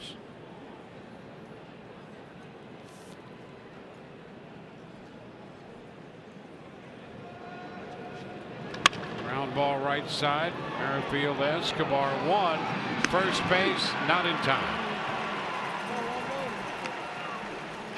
Miller alive on the fielder's choice. Yeah, and you know what? Listen, you don't like the fielder's choice, but if Brad Miller's not hustling down the line, that's a double play. And so you got to credit that hustle there for not allowing that to happen. That looked off the bat like it was going to be routine and they'd have a chance to turn it, but Miller said no thanks. You know, everything, obviously, the team has had its frustrating moments this year, trying to hold leads, getting to 500 half a dozen times, trying to get over 500, can't do it. But the one thing about this team so far, you saw Dickerson hustle his way into a base hit. You saw Miller hustle his way into being safe at first and avoid the double play. You've seen that out of this team. They get out of the box. You know, they really do. There are not many times where you watch a play develop in front of you and say, I don't know about the effort there. No. The effort typically is there every single time. And, you know, sometimes we're on a play like this. This may extend an inning, and all of a sudden you're able to put something together and score a couple runs, and you can trace it back to a guy hustling on a fielder's choice. Something as simple as that. Yeah, that's why you hustle on everything you do when you're on the field. How many at-bats do you get in a night? Yep. 4 or 5 max? Max? Yep. 3 or 4? Okay. Yep. Busted 3 or 4 times. And it's not too much to ask, and we've seen this Rays lineup do that all season long. Puts pressure on the defense too, and it'll force some mistakes. Longoria swings and misses, but after that pitch up, fastball not overpowering, but up there and by Longoria. And if you can locate it and climb the ladder, and that's exactly what Travis Wood did right there. The thing that I keep wondering, Dwayne, is Travis has come into this game. Is there any chance that he's related to a good friend of ours, Chico Wood? There may be. Could be a family connection. It's something I distant. Just wondering.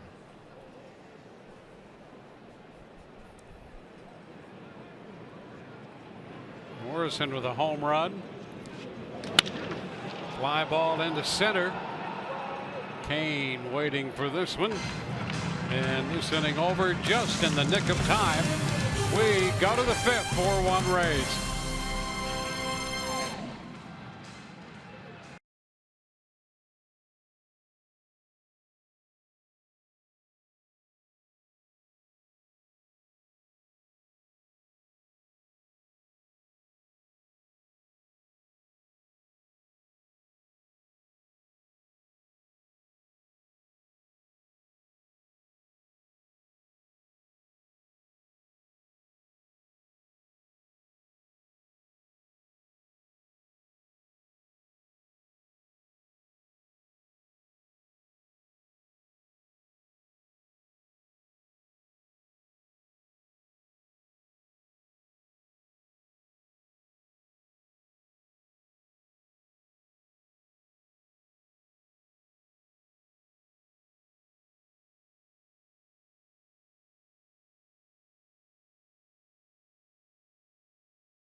A couple of innings ago, Andriese called for a balk, and here's a breakdown on that. Well, here's the thing. The left is the windup, and then Matt Andriese out of the stretch, and you see how similar they are.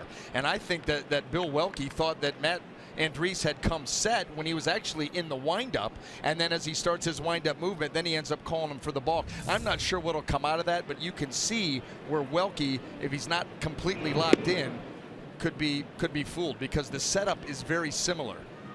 And as a result of that, the Royals got a run, and the Rays are down one manager for this game. Kevin Cash ejected. Ground ball. Beckham gloves and makes the throw to first, and that's right there on the money. Well, here's the one thing that we can guarantee ourselves is whatever Bill Welke did tell Kevin Cash, Kevin didn't like it at all. And that's why he's no longer with us. And right there's Bill Welke making the call, and there's Kevin not liking what was said to him. Yeah, and then Kevin came back and had one final comment that sort of punctuated the whole thing. Kind of a traditional baseball comment, which under the circumstances seemed to be appropriate, except to Bill Welke. He thought it was highly inappropriate. Yes, he did, and he threw him out left-handed too.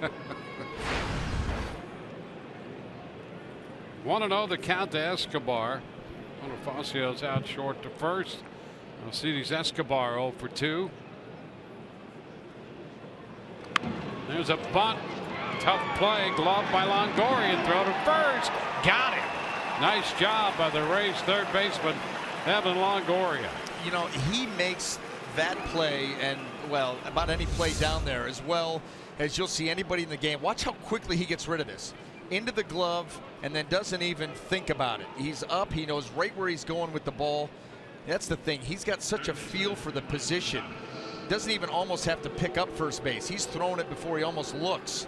And you know, there's an example of a very good play made by a very good third baseman, and he makes it look almost routine.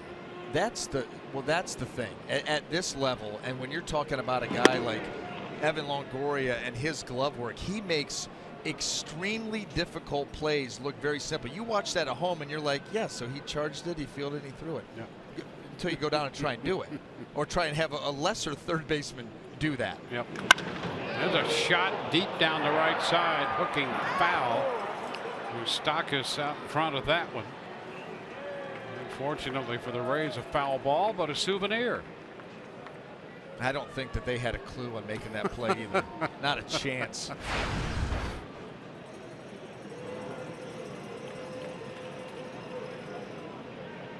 Happy that he was picking that ball up under his seat and not out of his shirt. Speaking had to miss 1 and 2.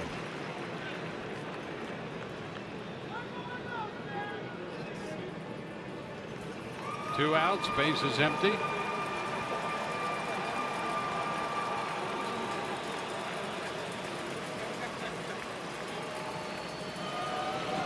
Swing and a miss. Moustakas out on strikes. That pitch had a little late movement in on the fastball. 4-1 Rays.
second round, the Red Sox and the Brewers.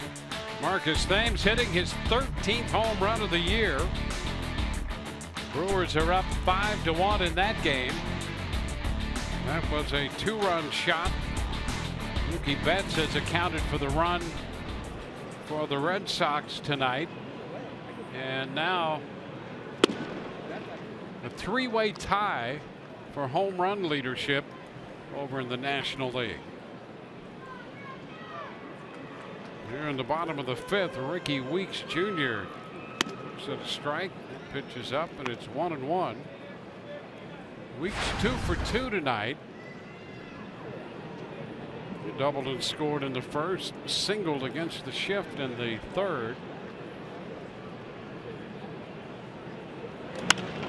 Pops it up right side. Hosmer at first base makes the catch. One away. Travis Wood, the lefty in this game, following Chris Young. Wood worked the fourth, Young the first 3. It's kind of starting out like Chris Young did, just pounding the zone. 12-1 strike to ball ratio.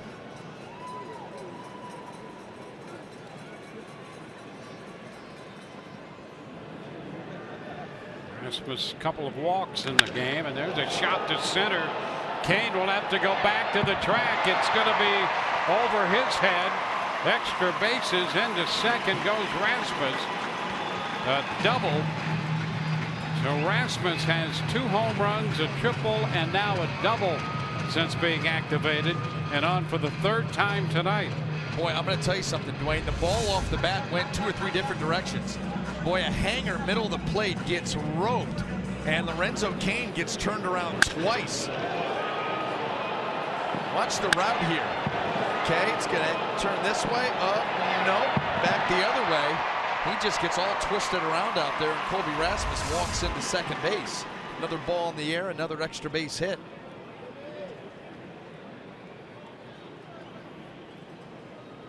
Now he has 5 hits, 4 extra base hits now. It's Tim Beckham. Pitch is down.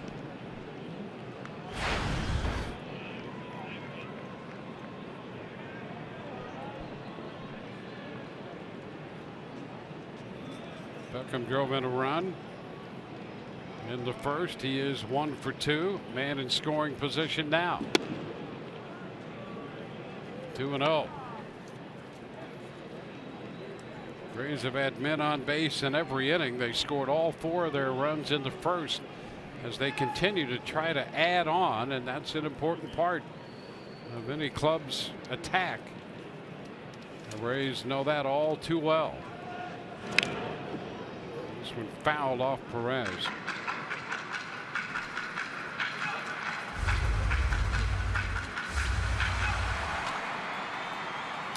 And the Rays, in their last 22 games, 21 times they have held the lead, and they've gone 10-12.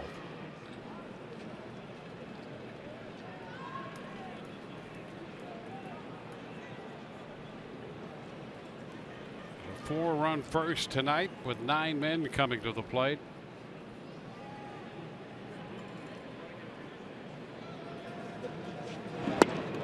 Cut by Beckham, 2-2. And it's similar to tonight's game. Now, obviously, you're hoping that they can finish it out, but it's been a lot of the games where they've scored early, given themselves the lead, then the offense goes stagnant, and the opposition starts to chip away, and by the time they take the lead, it's too late. You've run out. Now you're facing setup man closer, and it's over. Up the middle. There's a base hit into center. Here comes Rasmus. He's going to score, and Beckham drives in his 2nd run of the night. 5-1 Tampa Bay. Big base hit. The Rays finally tack on a run. 1-out single here in the 5th inning by Beckham. That big answer here. Jockey with Rasmus, and then he's able to squeeze that by Travis Wood and out of the diving range of Merrifield. And Rasmus scoots home. Rays get that run back. 17th run batted into the year for Beckham.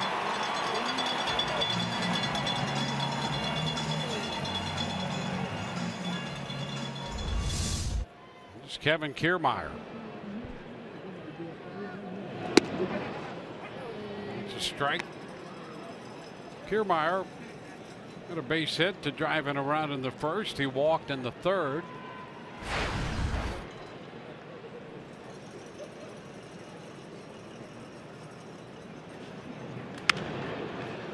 Back a third foul.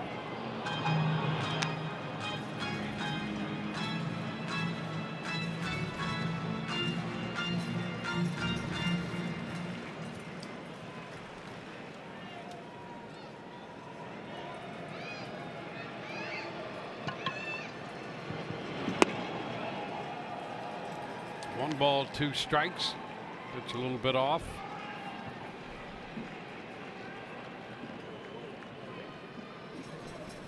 Rays trying to turn things around against this Kansas City club with the trouble the Rays have had with them over the last few years. And the trouble continued last night as the Rays tried to put that one behind them.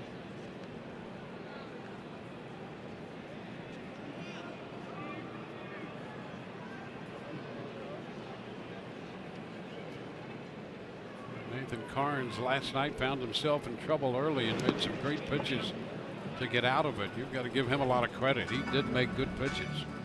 Yeah, you think about the Rasmus triple, runner on third, nobody out, the bases loaded and nobody out.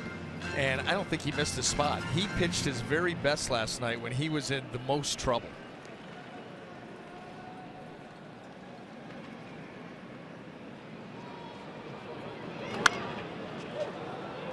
Will be out of play. We'll see another 2-2 pitch from Travis Wood.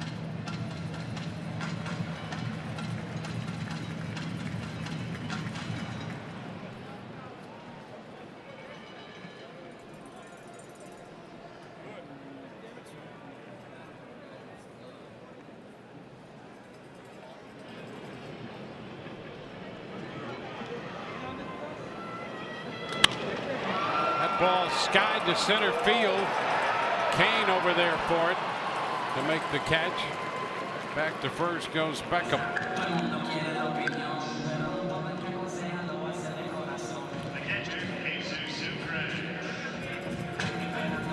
Meyer retired for the first time tonight.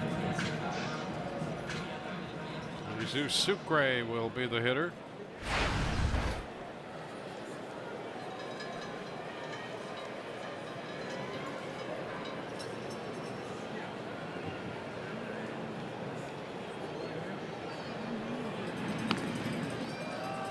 Walking back into the bag.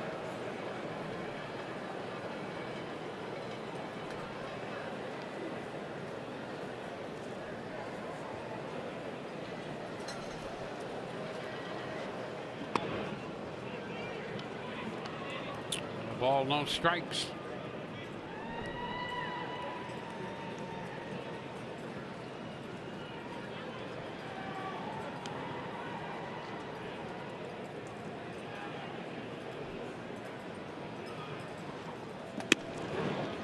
Strike on the outside edge.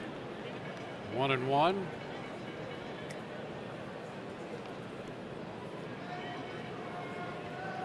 Spending the last few years with the Cubs.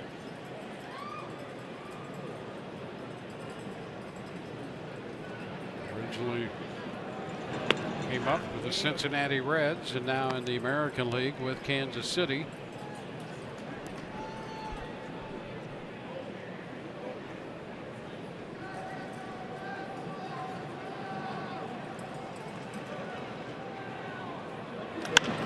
Pitch in on Sucre, pops him up. Hosmer's after it and makes the catch in foul territory. Rays score a run on a couple of hits. Through 5-1 Tampa Bay.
for the Rays in the first inning on a 2-run home run by Logan Morrison, traveling better than 420 feet. Weeks followed that with a double before the inning was over.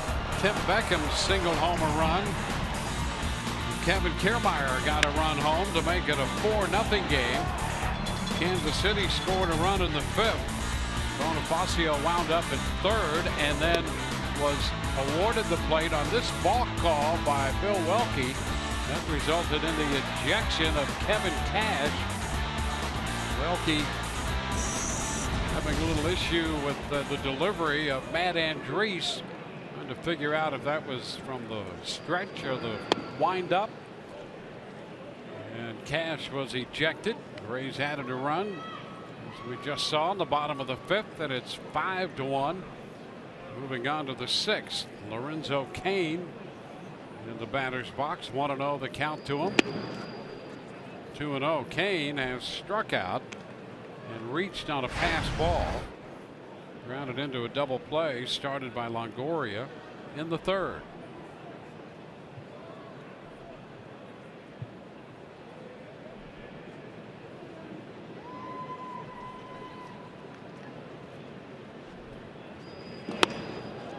Close, and it's 3-0. This is not the start that you want here. You know, your offense was able to scratch across another run, give you back that 4-run lead, and you want to come out and pound the zone, and that's something that Matt Andriese has really made a habit of. Early strikes.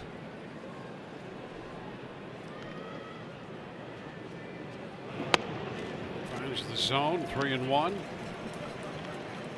This pitch count in good shape through 5 innings, 73 pitches. And now 4 here to go. 3-1 in the 6th against Cain to lead off.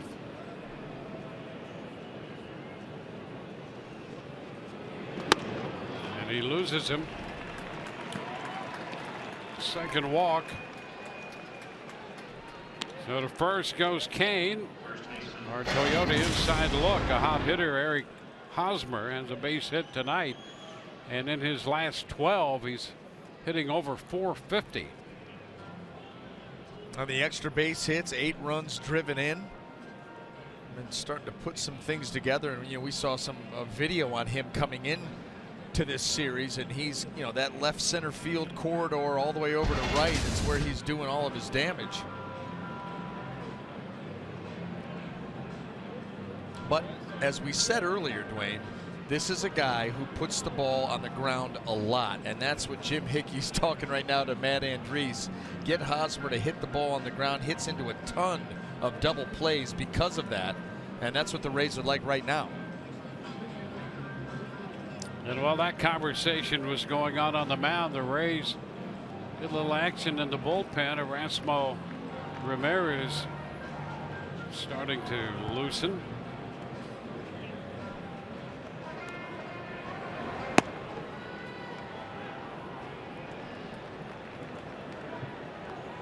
So here's Hosmer.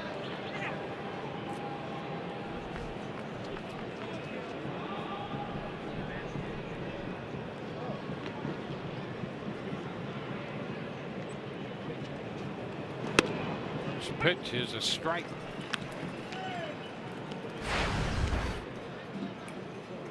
There you go. Already 8 double plays for Eric Hosmer.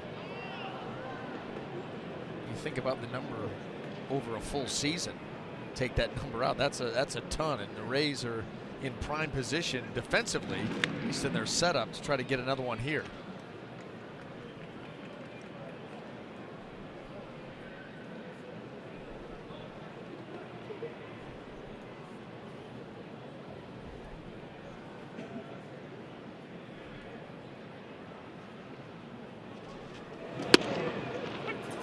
Strike 2.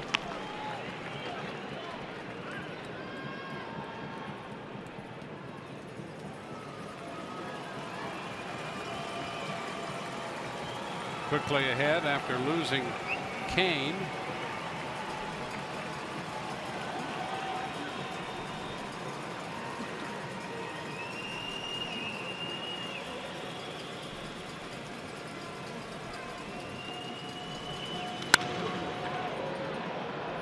play.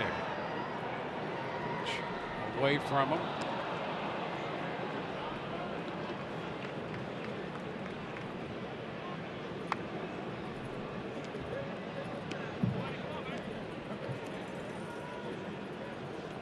Kansas City with base runners in every inning except the 5th.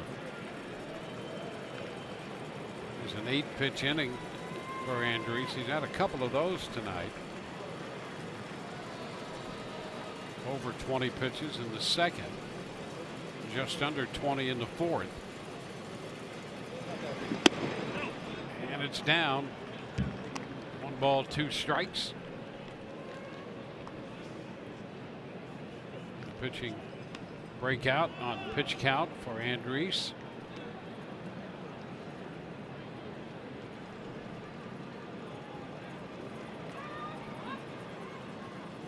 A 27-year-old right-hander out of Cal Riverside, working with a 5-1 lead.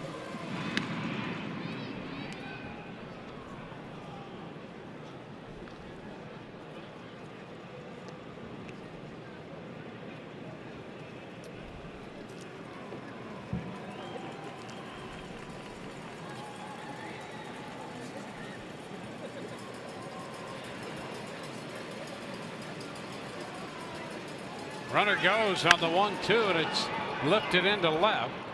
Dickerson is there to make the catch, and Kane heads back to first. The Royals had the runner in motion. 1 on, 1 out. If Rays pitchers strike out 10 hitters during a home game, visit canestrikeout.com. There, run an at-home voucher. Take that to Kane's Furniture within 7 days and receive a coupon for a free Whopper sandwich combo meal from Burger King.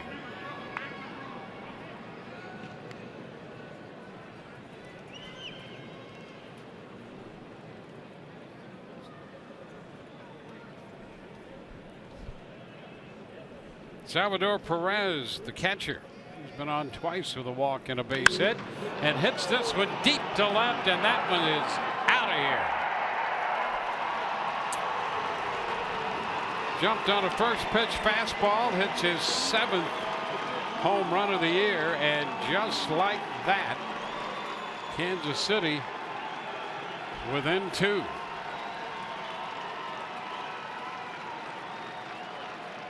Well, earlier in the game, we told you that Salvador Perez, very, very aggressive hitter. He likes to turn it loose, and he got a fastball here, middle of the plate, just above the knees, and was able to drop the barrel. Watch how quick that trigger is pulled, and that was absolutely no doubt when I left the bat.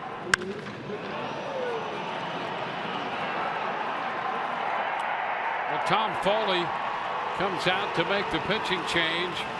Kane scoring in front of Perez. It's a 5-3 game. Back in a moment.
On brought to you by your Southern Chevy dealers. By Jeep. Get great deals at the Jeep Spring Clearance Event. And by Geico. 15 minutes could save you 15% or more on car insurance. Matt Andrees gone after 5 1/3, leaving in favor of Erasmo Ramirez.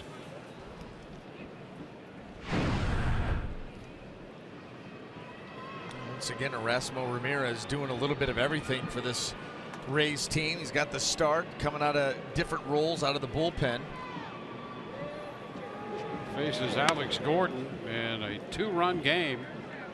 Well, just another reason the Rays need to add on. They picked up a run in the 5th, so this 2-run home run makes it a 2-run lead for the Rays. Ground ball back at first.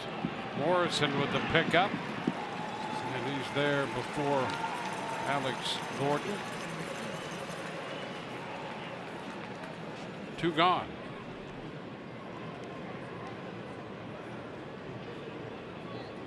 Second baseman, Whit Merrifield.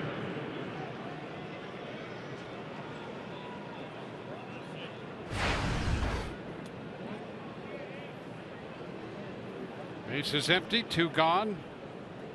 With Merrifield at the plate. 0 for 2. Lifts it into center field. Kiermaier will have to go back, but he has plenty of room and makes the catch. 2 runs on the home run. Bottom of the 6th coming up. 5-3 Tampa Bay.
On this day in 2010, Oakland A's lefty Dallas Braden tossing the 2nd perfect game against the Rays in under a 1-year calendar on Mother's Day.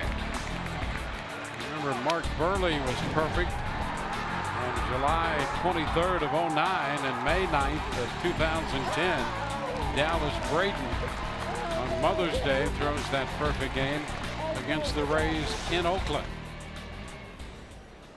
Tonight, the Rays and the Kansas City Royals squaring off. Bottom of the 6th inning. Coming up, the home run, the 2-run blast by Perez has made it a 2-run game, and there's a hard hit ball foul. Look out, that ball bounding around beyond the bullpen. Hard hit line drive by Corey Dickerson, who is 2 for 3.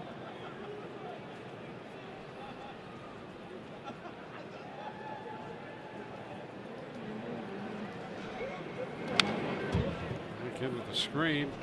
Rays facing Travis Wood. Chris Young worked 3 innings. And Wood in out of the bullpen.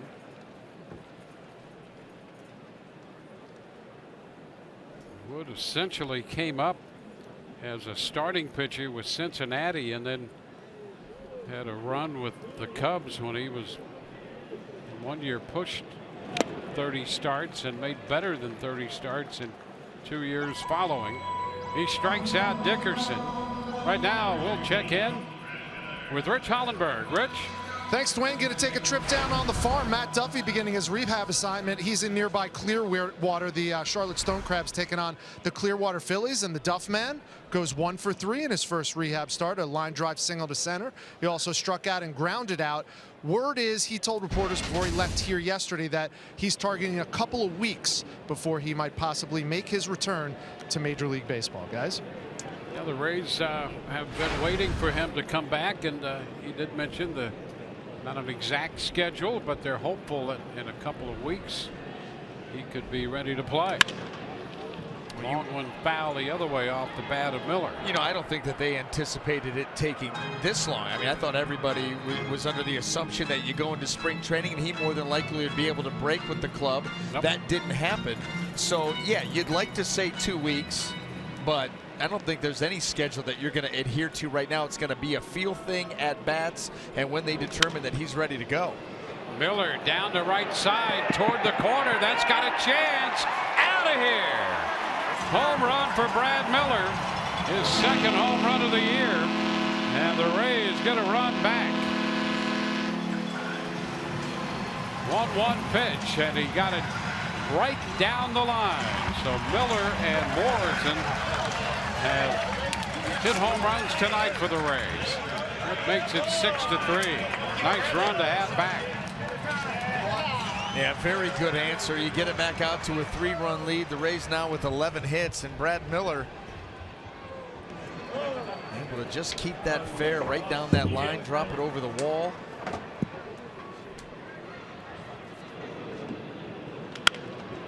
Longoria bounces it foul outside of third.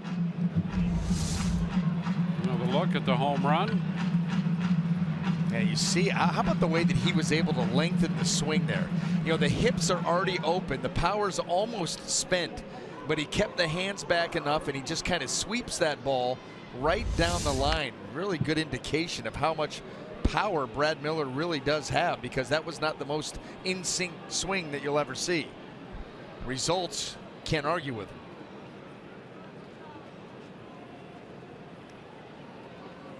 His first home run this year came against the Red Sox at Fenway Park off Rick Porcello. One off the lefty tonight. Bobbled for a moment by Moustakas. Throw to first still going to be in time, and Longoria is the second out of the inning.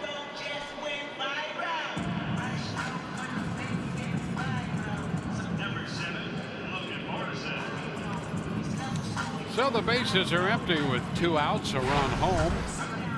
Logan Morrison, who hit the long home run 423 feet in the first inning to open the scoring, now bats in the 6th.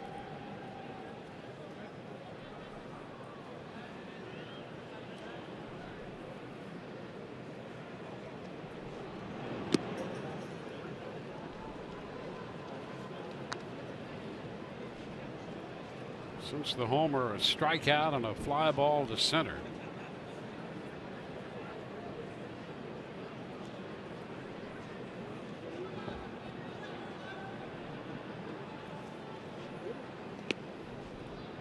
Two and 0.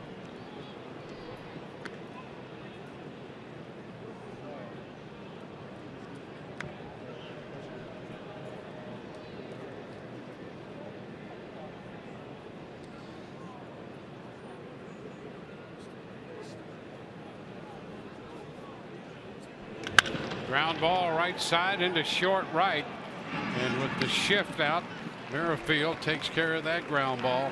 Rays get a run on the home run up the right field line by Brad Miller. There it is, and we're through 6. The Rays are up by 3.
7th. RBI Baseball 2017 is back with fast-paced MLB action with all your favorite teams and players. Get RBI Baseball today for Xbox One, PlayStation 4, and mobile devices. Learn more at rbigame.com.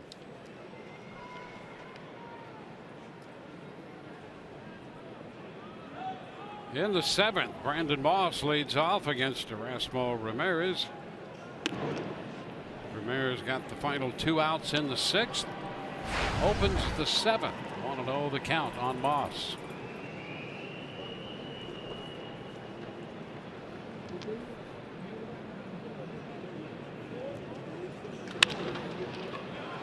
Up the right side, a fair ball. One hop to the 322 marker. And Moss is on his way to second with a double to lead off the 7th inning. Boy, every run counts. The Rays with a run on Miller's home run in the bottom of the 6th. And the Royals right back with a leadoff double. Mislocation, trying to go down and away. That ball cuts to the middle of the plate, and Brandon Moss is all over it. And you're right, every run does count. You got to credit the Rays offense for continuing to add on. Now, can the pitching staff make it hold up?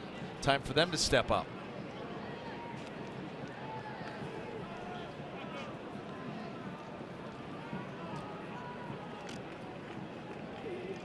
Jorge Bonifacio, the hitter.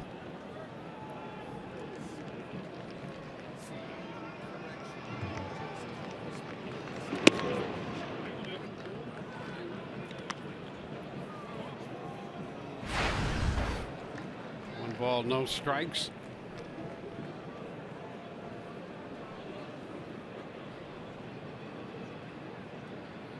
He's going to get some action going again in the bullpen.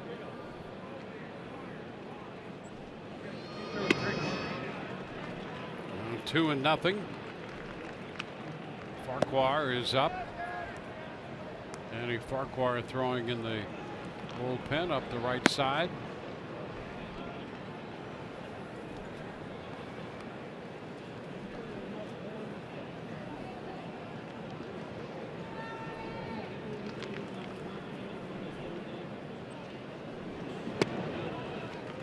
And now Bonifacio ahead 3-0.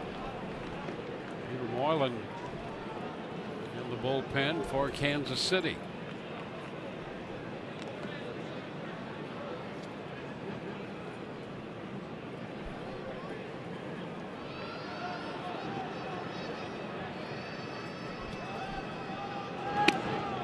And a walk on 4 straight pitches to Bonifacio following the double. And suddenly big threat here by Kansas City. AARP getting to know Kansas City manager Ned Yost, the winningest manager in Kansas City history, an avid hunter, and it comes in handy that he had been a taxidermist in the offseason while a minor league player, did a lot of that work.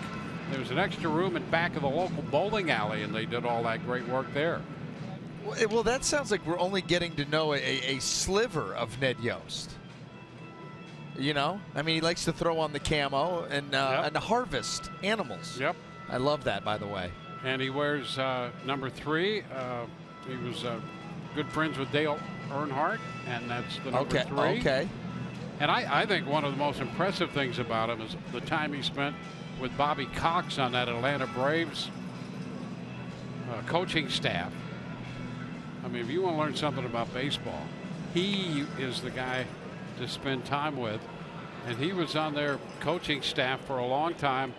He was a bullpen coach for 6 or 7 years, and then the third base coach for a handful of years as well for Bobby Cox. I'm going to tell you something.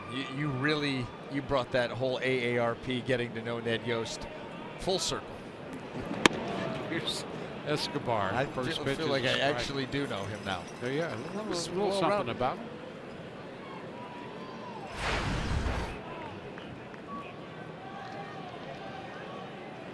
Two on, nobody out. Need some big pitches here by Ramirez, because you think about that double in the walk, 8-9 hole, as you wrap it around top of the order. And the bunt. Throw goes to first. Moss to third. Bonifacio up to second base, and Escobar Moves 2 men over with that bunt.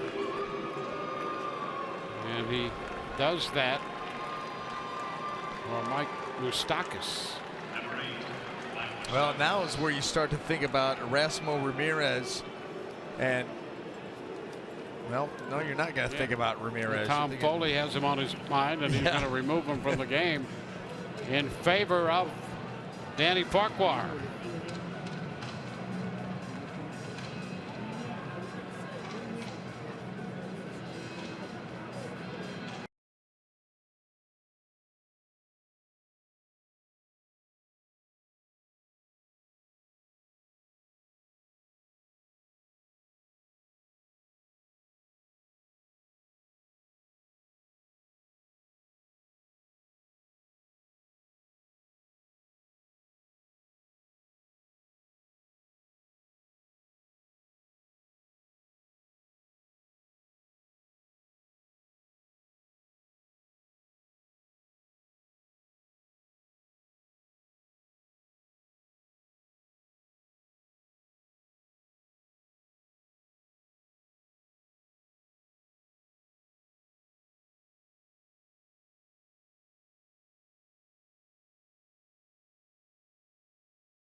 Your Gulf Coast Honda dealers. By Jeep, get great deals at the Jeep Spring Clearance event. And by Pinch A Penny, the perfect people for the perfect pool. Rays jump to an early lead with a 4-run first. Kansas City back with a run in the third. Rays got a run in the 5th inning. Kansas City 2 in the 6th. Rays right back with a run in their 6th. And the Royals are threatening in the 7th inning. Danny Farquhar becomes the 3rd Rays pitcher. Well, Danny Farquhar has been on a nice little run here for the Rays, having some good outings, one after the other, going back to almost the middle of April. And you start to think about that changeup of his and the way that plays against left-handed hitters, and that's why you end up making this move and now facing Mike Moustakas with 2 runners in scoring position. Pitch is fouled. A little bit of that one. Well, the Rays like Farquhar in here, and he is sort of the right-handed, left-handed hitter specialist. And there's the breakout lefty-righty so far this year. Into the dirt. 1-1.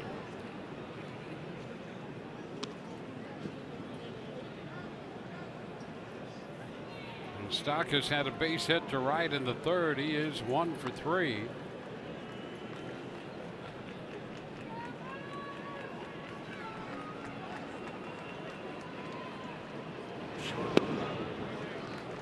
It's down 2-1. Moustakas, while the Royals were struggling offensively, he got off to a pretty good start, had a good run, and then cooled. He had 7 home runs in his first 19 games.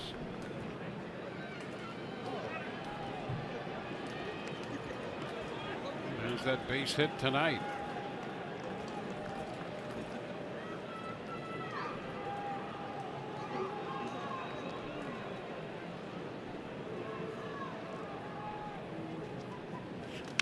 Foul ball back. 2-2, so a very big spot here. The Rays counting outs. Diaz up in the bullpen. Doubled in the walk started this inning. The bunt moved both runners over. So both men in scoring position.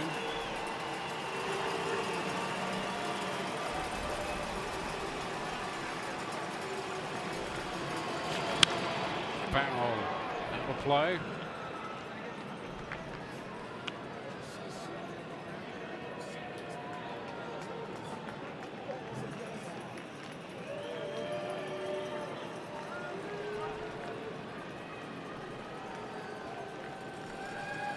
Three runs off Matt Andriese in 5 1/3.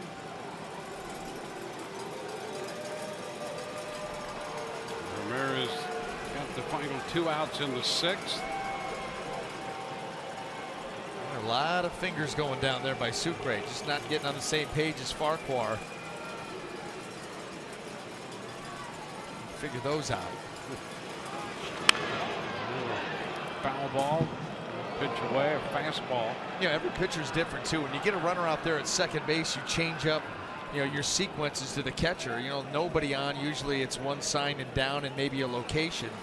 A lot of guys, first sign after 2, outs +1. So many different ways to shake, and you have a different one. So you got to follow along, make sure everybody's on the same page, so that guy out at second base isn't picking up signs and relaying them to the hitter. So what do you think he's coming with? Ground ball to second. That'll get a run home. Rays get the out. Miller to Morrison.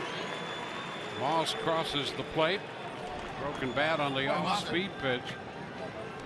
Number 6, Moustakas picks up his 13th run, batted in. The run charged to Ramirez, and it's a 2-run game again. Yeah, and you know that Danny Farquhar, he's pumping for the strikeout right there. So a nice job by Moustakas with the Rays conceding that run, putting the ball in play, cutting the lead down to just 2. Still has a runner at third, and Danny still has a little work to do. He faces Lorenzo Cain. Fastball is up. Cain 2 for 2 in his career against Farquhar. Both of those hits, extra base hits, 2 doubles.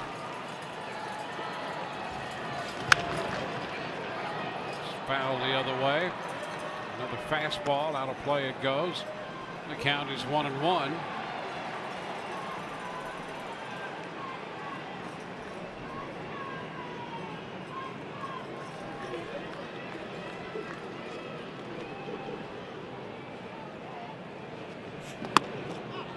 Upstairs.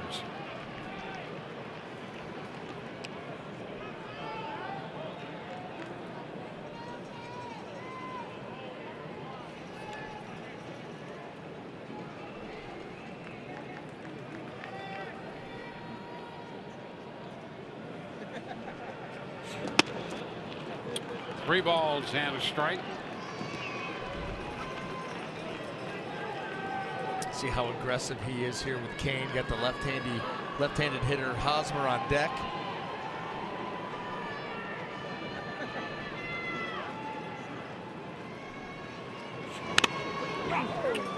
Full count now. Lorenzo Cain was talking to himself before the swing finished.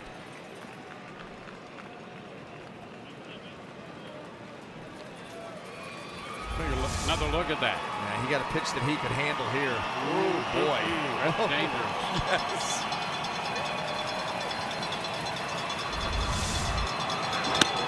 And that's wide, so he walks him. Cain heads to first after the ground ball, and the run batted in. A walk to Cain.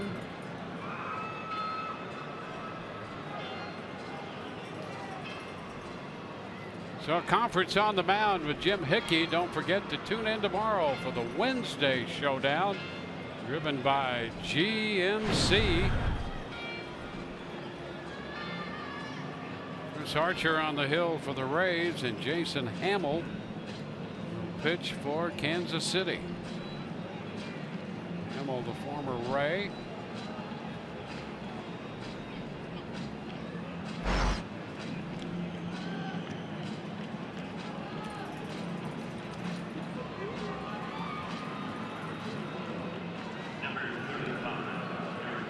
So it's Hosmer and Farquhar. Hosmer in his career 2 for 2 against Farquhar. 6-4, the Rays lead. 2 men on, 2 men out in the 7th. Careful with Hosmer. First pitch is low. Hosmer single to center in the 4th.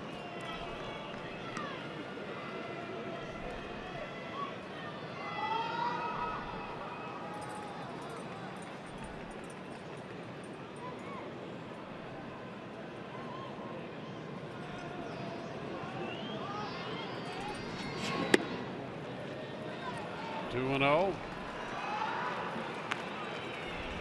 Farquhar behind in the count.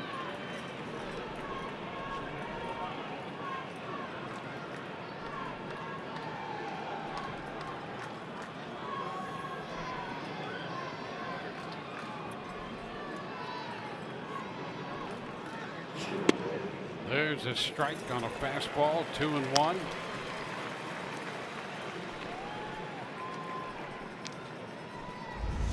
Farquhar quickened up the delivery before he delivers this fastball, and it ends up catching an awful lot of the plate.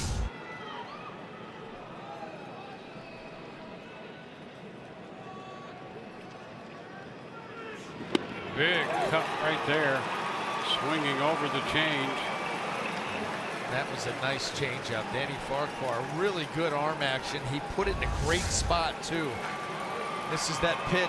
You see Hosmer pulling way off of it. That ball right on the corner. Outer third. 1 strike away.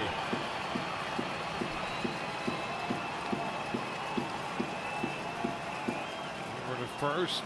It's Kane back in. Bonifacio is the runner at third.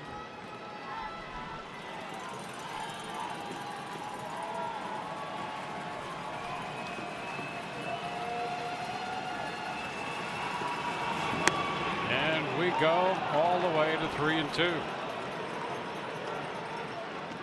Fastball was wide.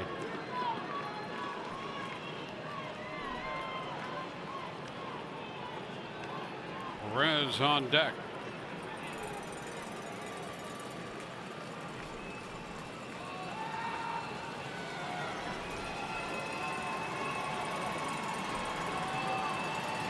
Three-two. Ground ball to first, foul. Do all that again.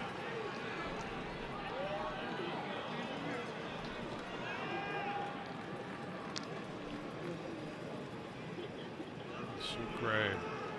Little visit with Farquhar.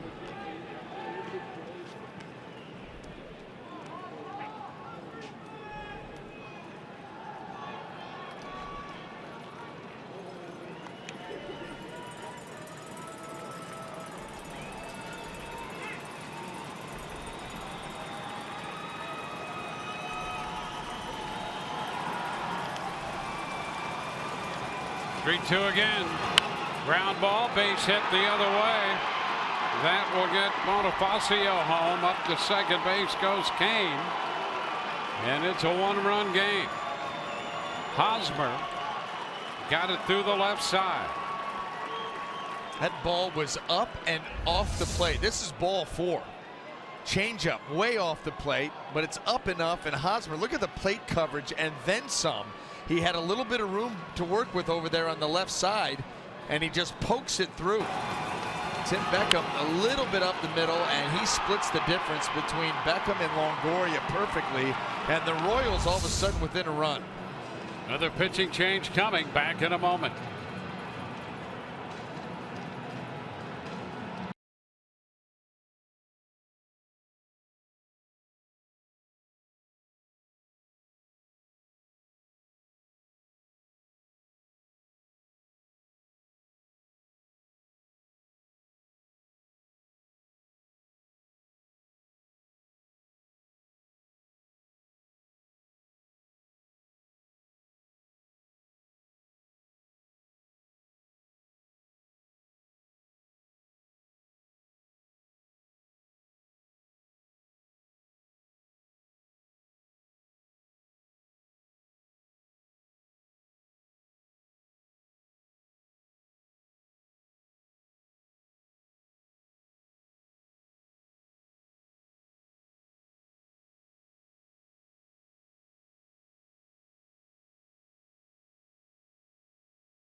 is presented by Jeep.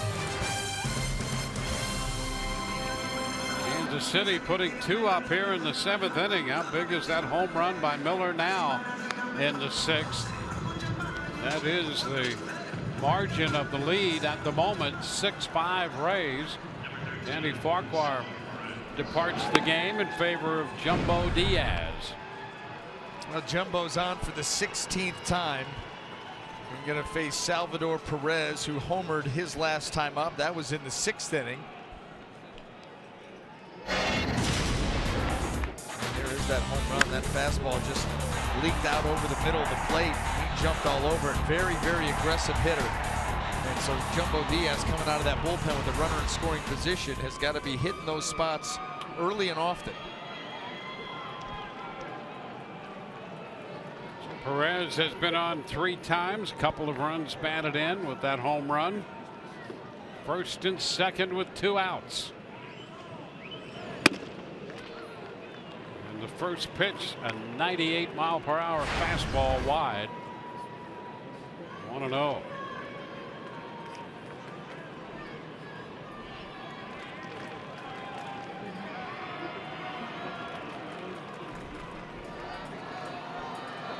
Andres, 5 1/3.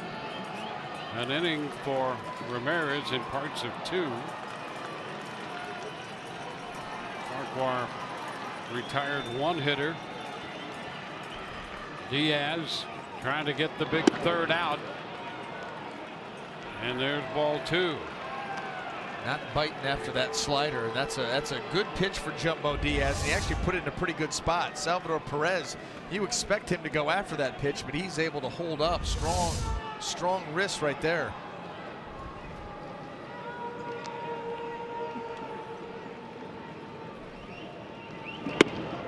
And a strike. There's a slider in the zone.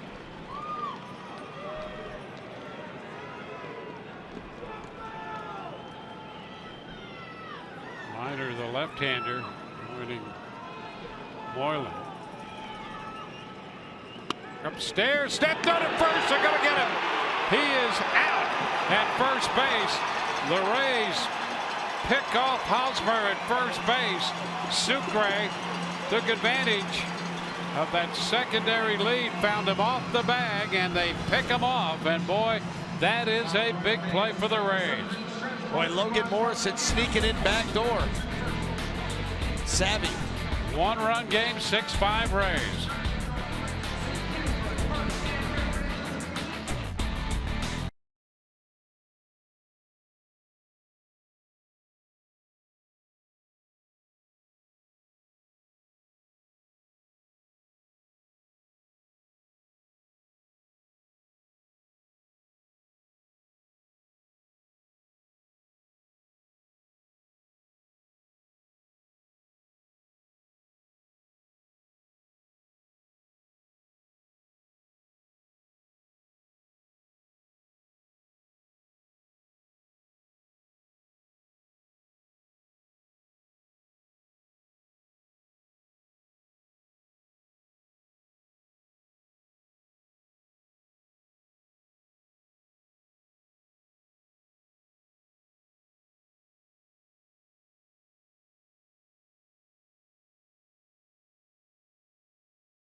Because of some sleight of hand between Sucre and Logan Morrison. And watch Logan Morrison playing deep.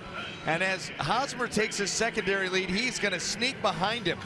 on that pitch, and there's no chance for Hosmer to get back. That is something that the Rays more than likely notice. Notice Hosmer getting a little bit lazy on that secondary lead, and all of a sudden there's a sign between Morrison and Sucre, and that's a set play right there. Morrison slips in the back door, and Hosmer doesn't have a chance. And by the way, that would have been ball 3, a 3-1 count, first and second, and instead they erase the runner at first base. Well, they get out of a big spot holding a 1-run lead. Peter Moylan in the game facing Ricky Weeks Jr. 17th appearance for the veteran right-hander. 1-0 the count on Weeks, who has a double and a single and chops this one up the middle. Merrifield is there, and the throw to first in time. So the Rays hold on to this lead.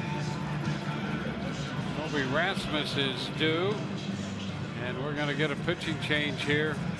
The right-hander on to face Weeks, and Kansas City will match up against Rasmus. Back in a moment.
Out with nobody on base.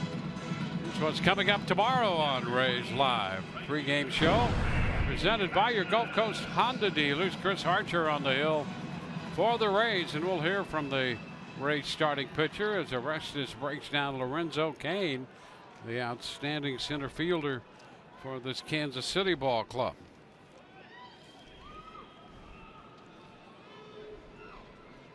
Rasmus facing the 29-year-old lefty Mike Minor. His 13th appearance. 15 in the third innings, 14 punch outs, just 4 walks. 2-0.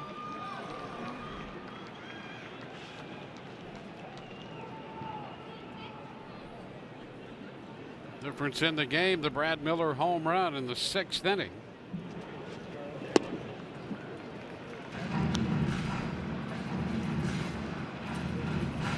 2-1.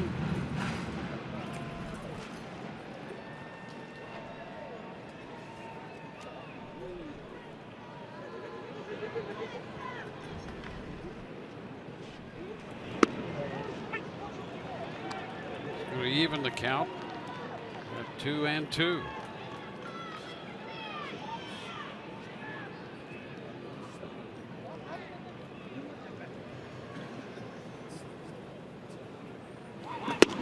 And strike 3 call.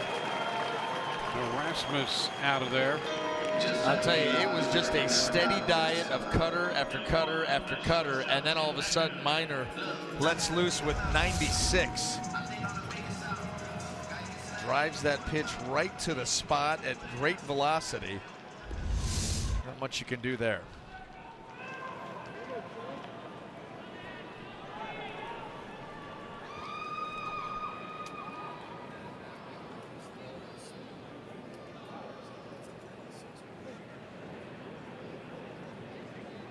Now Tim Beckham.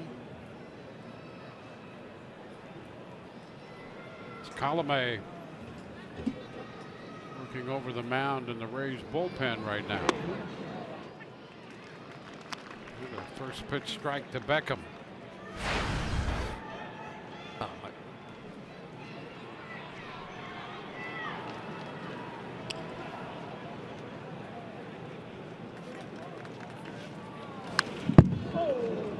back.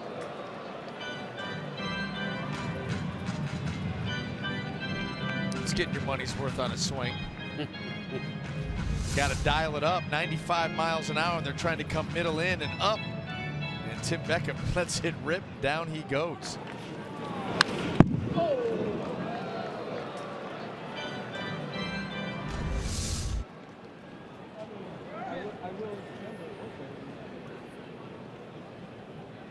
Down 2 strikes here to Minor. All 2 strikes. Minor had a run with the Atlanta Braves, came up through their system.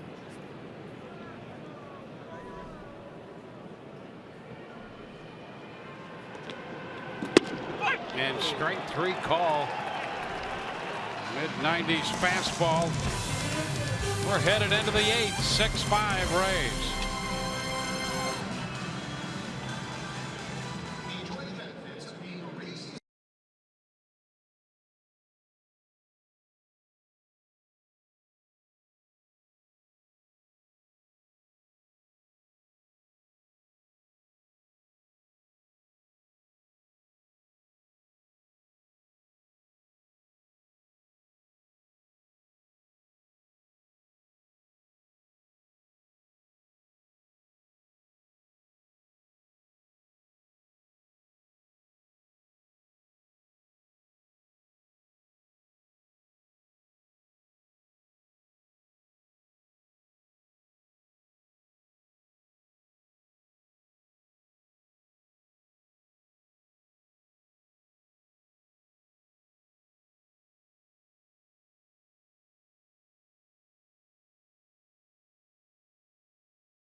By T-Mobile,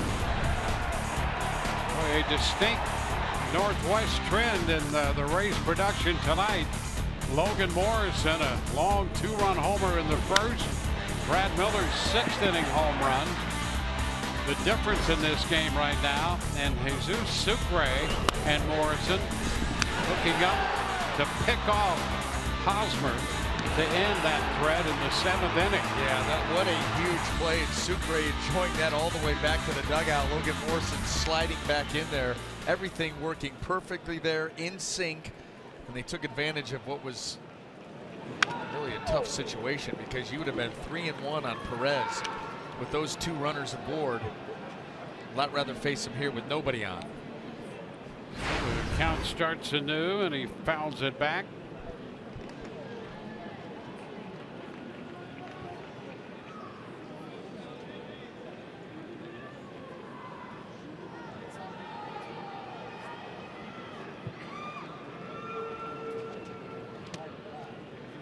Thrown into the dirt. 1-1 the count on Perez.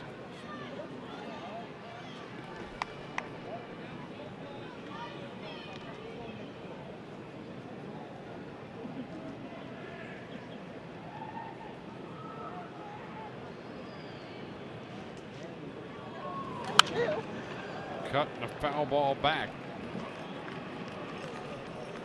A home run for Perez in the 6th inning, his 7th of the year.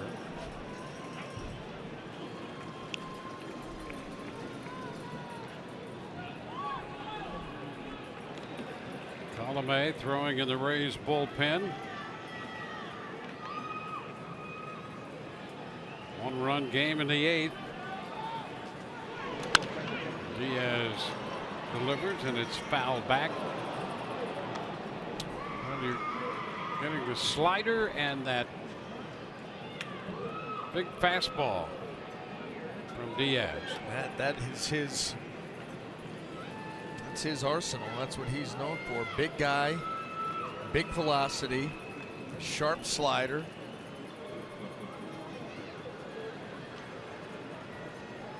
One-two. Shot to right field. Rasmus will go to the track for it. That's going to one-hop and bound out of play for a leadoff double here in the 8th. Diaz gives up the double.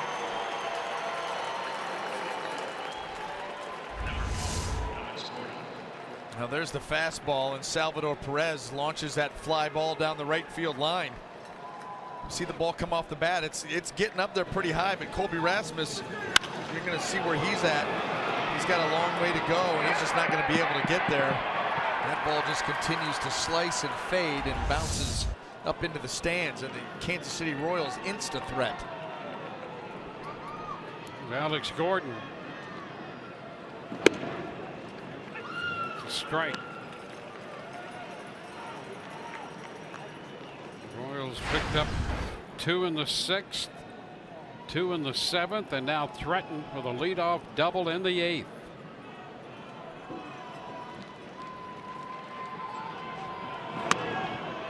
Did he go? Yes, he did. 0-2.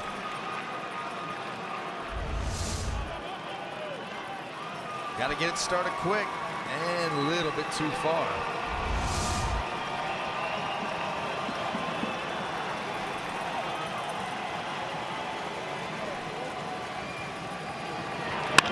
Base hit into center. An 0-2 fastball. Perez going to head to the plate, and he will score. A little trouble in center field. This game is tied 6-6. Yeah, I don't know what's going on with Kevin Kiermaier. We've seen a couple of plays from him that we've never seen before here in the last couple of nights. Had a ball kind of handcuff him here today and got an error on it. And then getting on top of that fastball, Alex Gordon laces that ball up the middle. They were actually going to hold Salvador Perez at third base until that ball bounced off the glove of Kiermaier, and then Mike Jerschel waved him on in afterwards. He was holding up, and then after the ball gets away, picks it back up and ends up scoring.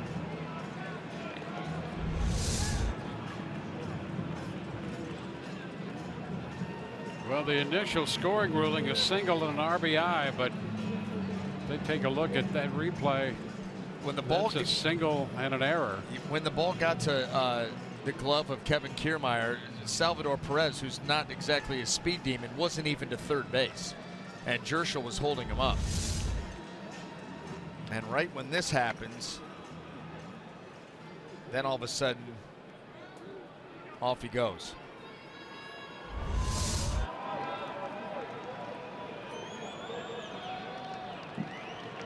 Merrifield takes a strike.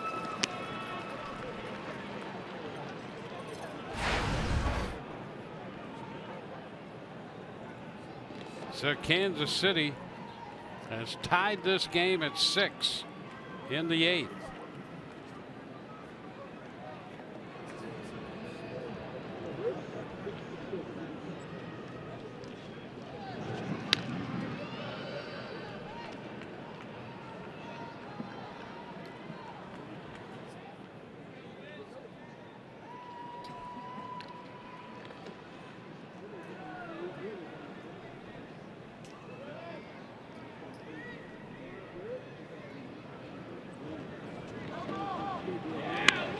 The bunt. Diaz, an underhand that toss to get Merrifield on the sacrifice. Gordon moves up to second. And I'll tell you what, Whit Merrifield laid down a nice bunt here. Got it right out there, got the barrel out, deadened that ball halfway up the line, a little over. Forces Jumbo Diaz to have to make the play. And now another runner in scoring position. Tom Foley out to make another pitching change. We'll be back in a moment.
With Skip and Shannon weekdays from 9:30 a.m. to noon Eastern, only on FS1.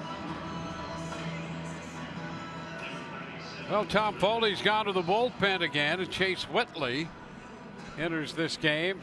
It's a tie game, 6-6, 1 out, and Gordon in scoring position as Whitley makes his 10th appearance. And Chase Whitley's been throwing the ball extremely well, as these numbers indicate. 14 innings of work, the ERA .64. Opponent's average .089. Brandon Moss at the plate. He doubled and scored in the 7th. Strike one. Chase Whitley, another guy coming out of that bullpen. We talked about Farquhar and his changeup and how effective it can be. Same thing with Chase Whitley. Very, very good changeup. And that's how he gets ahead of Moss.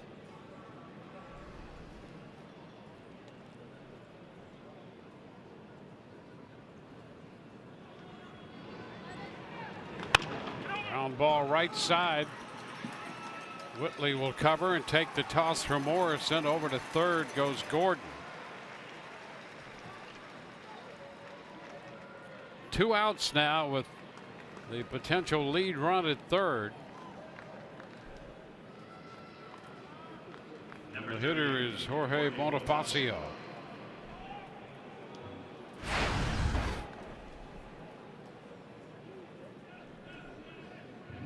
He's been on twice and has scored 2 runs.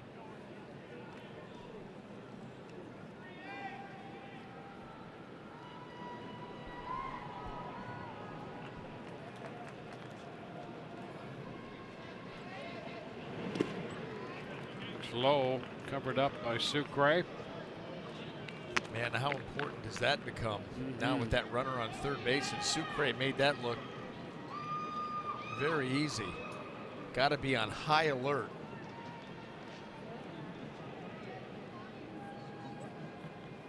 1-1.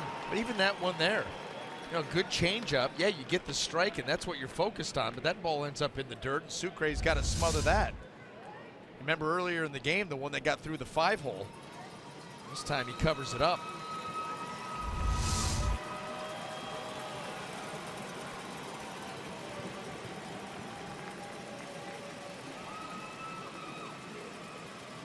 And this one skips away, but squirts out to the third base side. No chance for Gordon. That's 3 pitches and 3 in the dirt. Sucre earning his money this at bat. Another changeup. That ball comes back off the midsection there. Softens it enough. Gordon coming down that line and putting on the brakes. Cut and a miss. Bonifacio chasing that one as it broke away.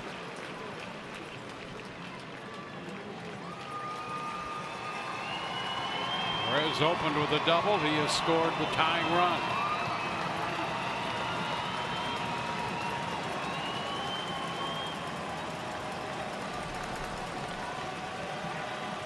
Swing and a miss. He got him with a fastball. Chase Whitley comes on to strike out Bonifacio. 1-run scores for Kansas City. Here's that fastball up that got him. We're tied 6-6.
TV, you can stream them live on your mobile device with Fox Sports Go.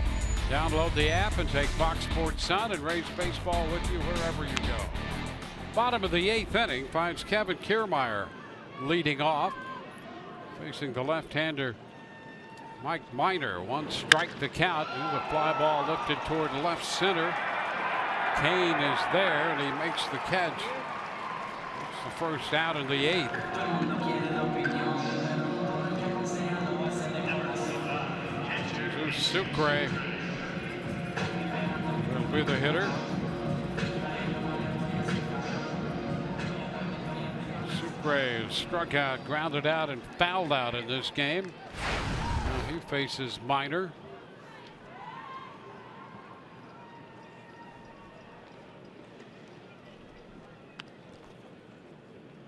'29-year-old left-hander. He's been with Atlanta.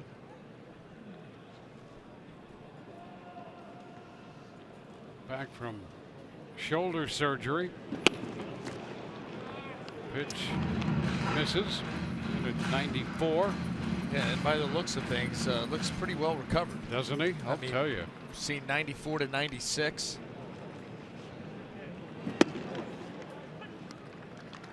There's a strike. Soria up in the bullpen.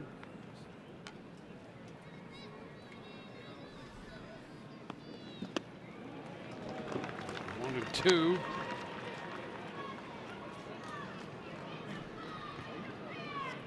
Minor actually was drafted originally by Tampa Bay when they were still the Devil Rays in '06. Did not sign, and later drafted and signed with Atlanta. 2-2 the count. Up the right side, that'll be out of play. Foul ball chased by Bonifacio, but no chance.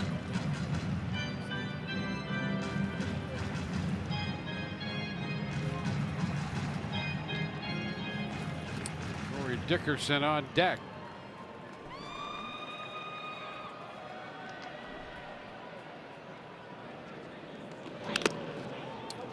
Piece of that one foul. Just enough. Just enough. Trying to do anything you can do to stay alive here. You're just going to protect mode, and you've got a guy on the mound that's showing really good stuff. Hoping for that one mistake. Just buy yourself time, and he leaves one out over the plate.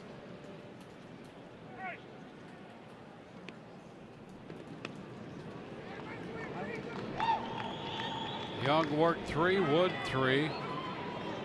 Well, in the third. Minor has a full inning under his belt. One out in the 8th. And another pitch fouled out of play. Mid-90s fastball.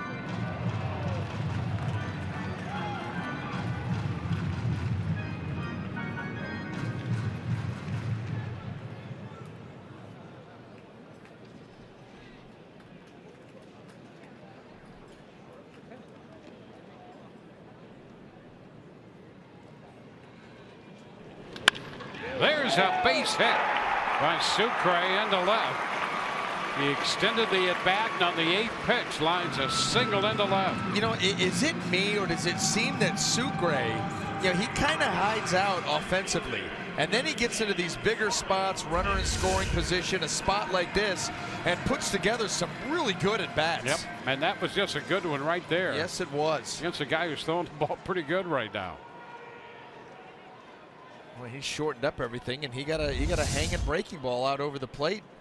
Took full advantage. Really nice job. There's Corey Dickerson. Ground ball to second. Merrifield gets the tag and throws to first. They get the double play. And we're through 8 innings. The Rays and the Royals. And they're tied. This is a 6-6 ball game. Merrifield got the tag, completes the double play.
Get set for the 9th inning, tied at 6. Make sure you stay tuned whenever this game is over for Rays Live, the post game brought to you by WB Mason and Company. We will of course hear from Kevin Cash after this contest and other players in the Rays clubhouse. But this one looks like it's far from over. BA and Dwayne, who's going to be the hero? Time will tell. The Rays and the Kansas City Royals tied 6-6. Alex Colomé will come on to work the 9th inning. With the top of the order due up, 15th appearance for Alex Colomé. Well, on for the 15th time, and obviously not a save situation. There won't be one, so you bring your closer in now, and he does his work, and you try to walk this thing off. And Kansas City fighting all the way back and able to tie this game. Escobar goes after the first one and lifts a popper foul out of play. Chase Whitley, 2/3 of an inning, picked up a strikeout. Left the potential lead run on base. One strike to Alcides Escobar.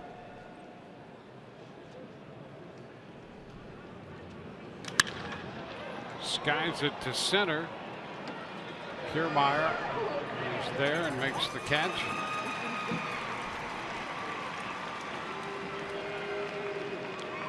One out in the ninth. Here's Mike Moustakas. You got to run home with a ground ball to second in the seventh.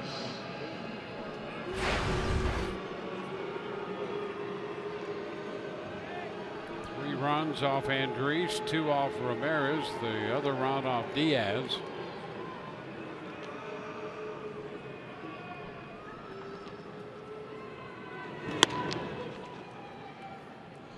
One and 0. Kelvin Herrera up in the bullpen.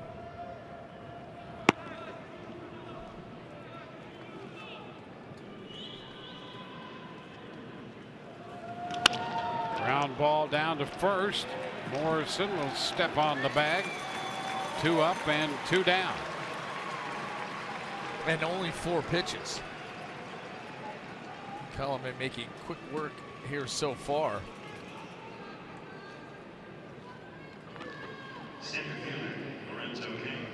So with the bases empty and 2 outs, Lorenzo Cain has drawn a couple of walks, one to lead off the 6th that he scored on the Perez home run.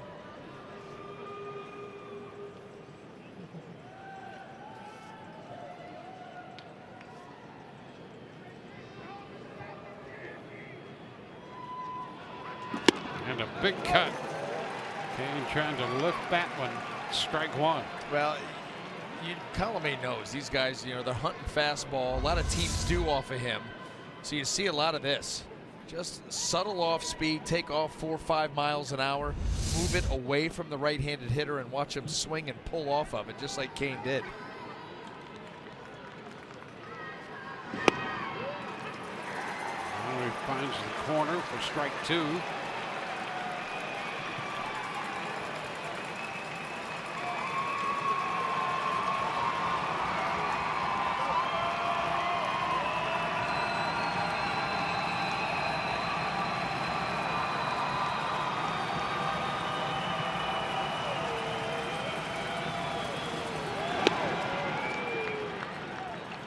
Ball, 2 strikes.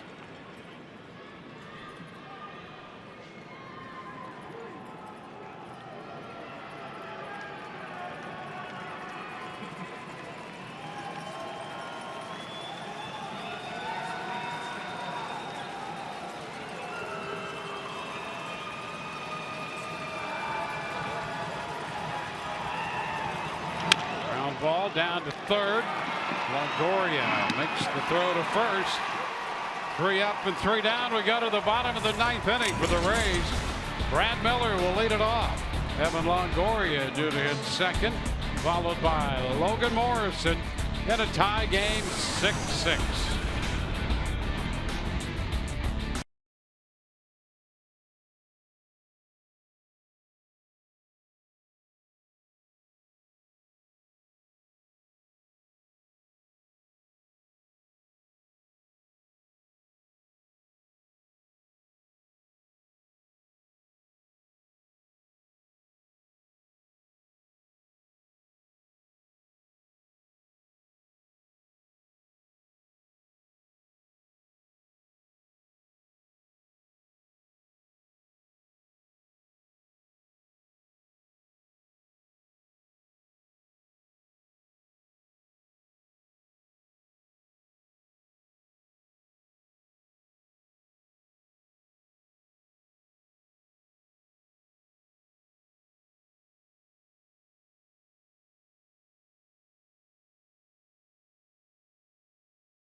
In the bottom of the ninth inning, Brad Miller has taken the first pitch for a strike, facing the left-hander Mike Minor in a 6-6 ball game. It's going to be foul out of play. 0-2. Alvarado, the hard-throwing left-hander, up in the bullpen for the Rays.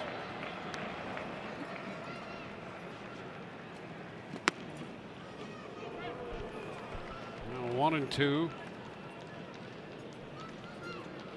Miller homered in the 6th inning, and at the time it extended the Rays' lead, gave them their 6th run. Kansas City back with a couple runs in the 7th inning and the tying run in the 8th. Now Miller, Longoria, and Morrison will try to win this game in regulation time. Ground ball left side, backhanded by Escobar. Throw to first, and he got it. Wow. What a play by Escobar to keep the leadoff man here in the 9th inning off first base. I'll tell you, when you saw Escobar moving to his right, you thought Brad Miller was going to beat this. But how about it? He gets to it, and then the jump throw, and he gets enough on it. That ball just there in time, and what a play. We've seen a couple of dandies by Escobar here tonight. Boy, the stretch, the ball, the interior of the glove, and they got him by a step. Here's Evan Longoria. Line drive, and that's a foul ball down near the bullpen. Bobby's been good at knocking him down tonight, but not gloving. Well, he's doing his first job, and that's to protect everybody down there. Yep. Definitely doing that, but why is it, just get him a skillet then. Just bang it down. It's strike 2, 0-2.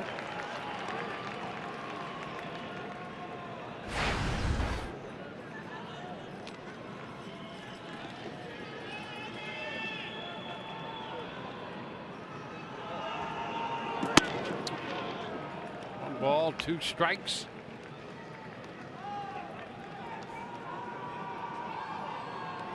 Minor worked the 7th, worked the 8th. He's retired. The leadoff man here in the 9th on a great play by the shortstop Escobar.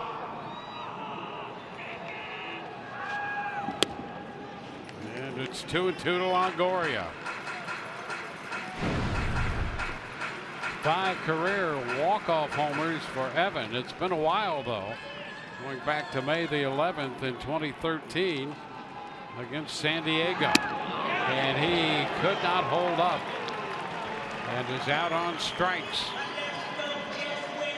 2 up and 2 down in the 9th. Minor jumped on this heater and changeup. Look at that thing taking off up and away, and Evan, boy, just a little bit over anxious. And he knew it.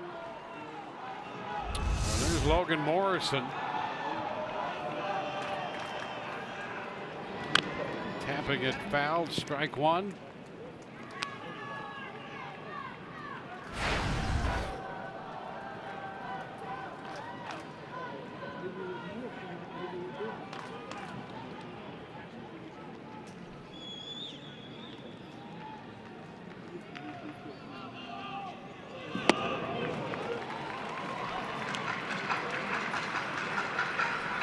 Two strikes now.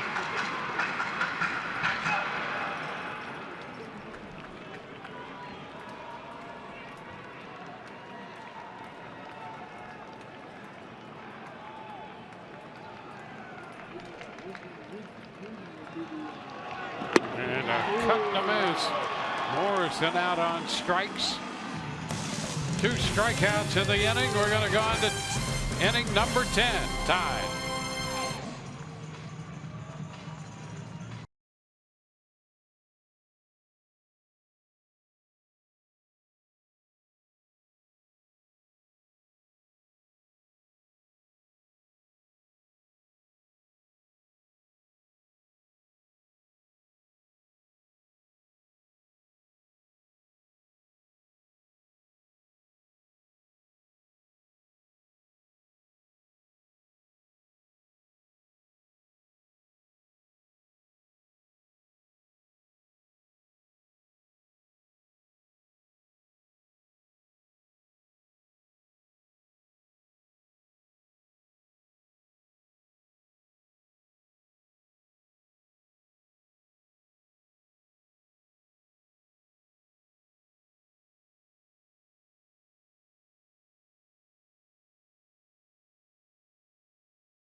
Rays open this game with a 4-run first, 2 coming on Logan Morrison's 8th home run of the year. They led 4-1.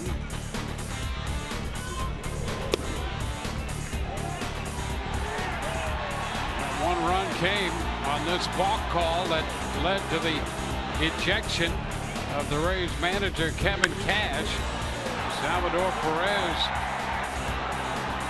belted a home run in the 6th inning, closing the gap to 1. The Rays had built the lead, adding a couple more. They got a big run on a home run in the 6th inning by Brad Miller. That made it 6-3 at the time, but back came Kansas City, and they tied it on the hit by Gordon, scoring Salvador Perez. That came in the 8th inning. And in the 10th, Jose Alvarado becomes pitcher number 7 for the Rays in this game, making his 4th big league appearance.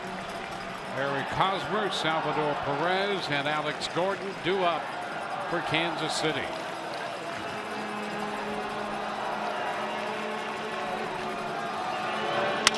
And a line drive base hit into center field on the first pitch fastball.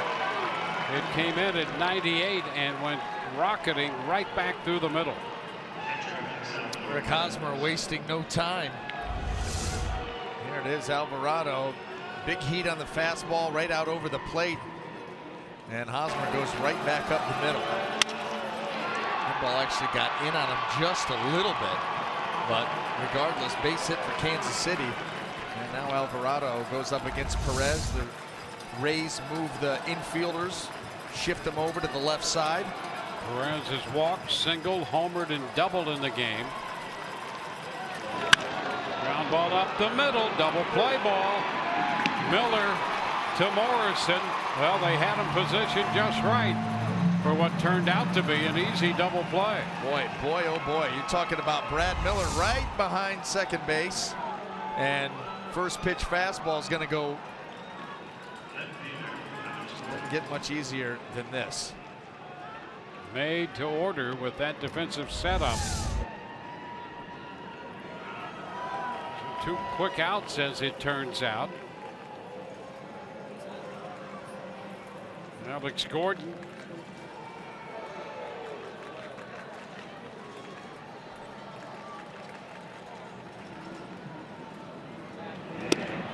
Gordon overpowered by that one, strike 1.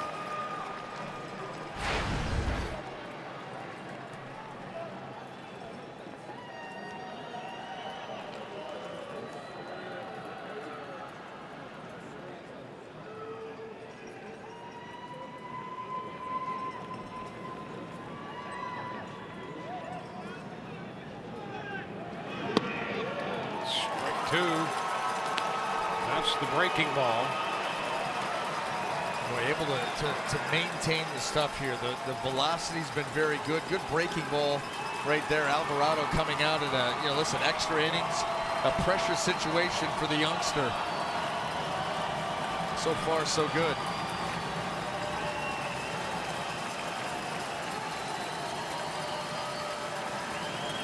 The 0-2 into the dirt. The ball, 2 strikes.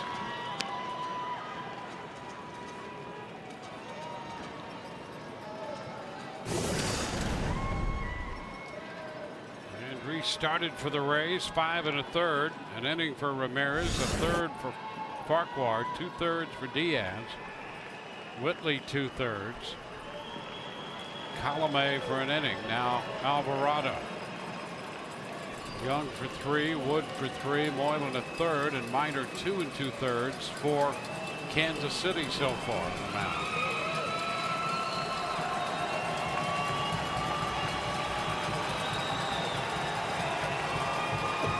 Two to Gordon.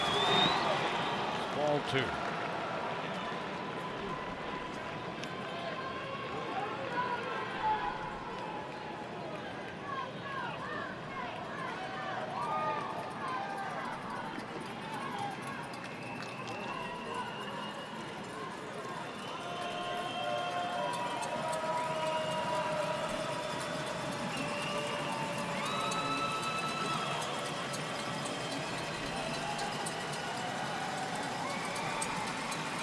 2-2.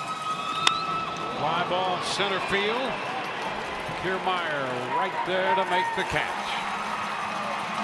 We're going to go into the home half of the 10th. Tied at 6. Weeks, Rasmus, Beckham due up.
We'll be with you tomorrow. Chris Archer will be on the hill for the Rays, making his 8th start of the year. Our coverage begins at 6:30 in Game 3 of this series between the Rays and the Kansas City Royals. Tonight, moving into the bottom of the 10th inning, Archer and Hamill tomorrow. And Jake Odorizzi will pitch Thursday afternoon in that day game. Jason Vargas, the lefty's been pitching well for Kansas City. He's on the hill Thursday. Joaquin Soria into the game. He worked the last inning last night. On to pitch the 10th with Ricky Weeks Jr. leading off, and the first pitch is a breaking ball that stays high. 1 ball, no strikes. Soria back to the big strikeout numbers, showing improved stuff. We saw that last night. The velocity was good. The off-speed pitches were sharp.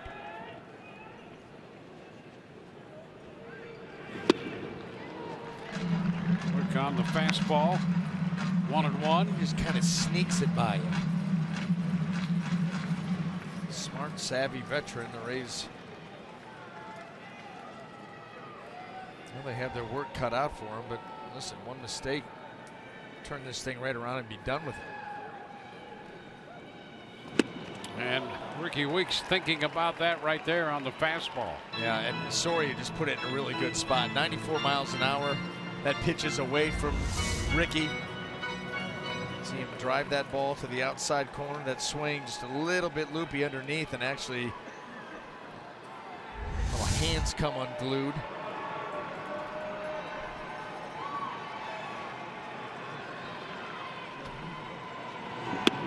And Weeks is out on strikes. 1 away.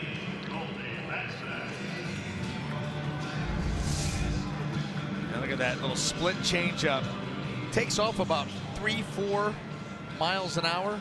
Gets a little bit of action down and in, and Weeks right over the top of it. Tough pitch.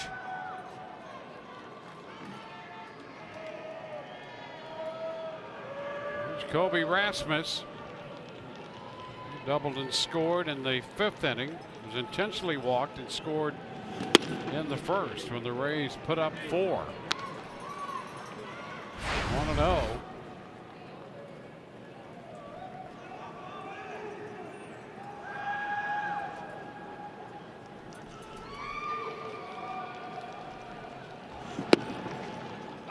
That's a strike. 1-1.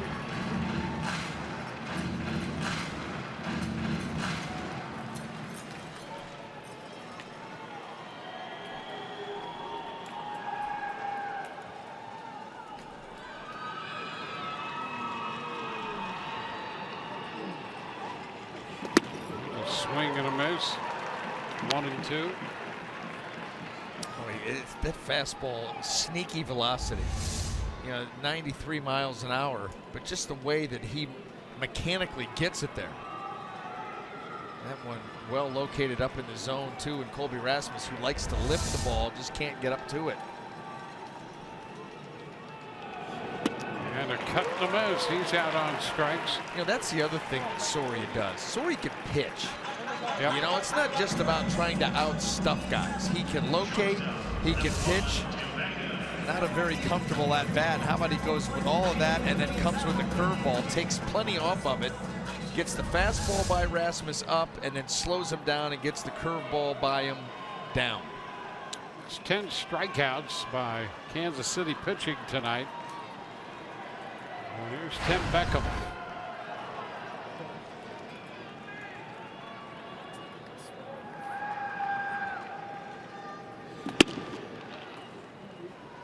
Beckham with a couple of runs batted in on a first inning single and a fifth inning single.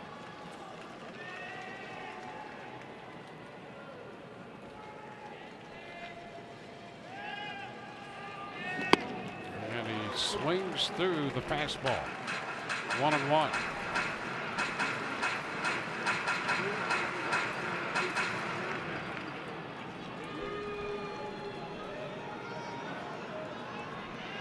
Five Kansas City pitchers. Warriors have utilized 7. 2-1. Pitch just down.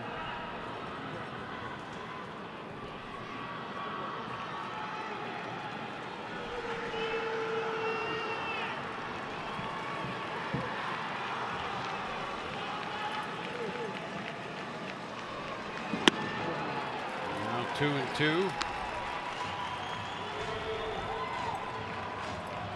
Pitch is right. Yeah, there it is. Okay. And he brings it in close to the hitter, so he's thinking fastball, got to speed up, make a quick decision, and then it's the off speed, it's the split change.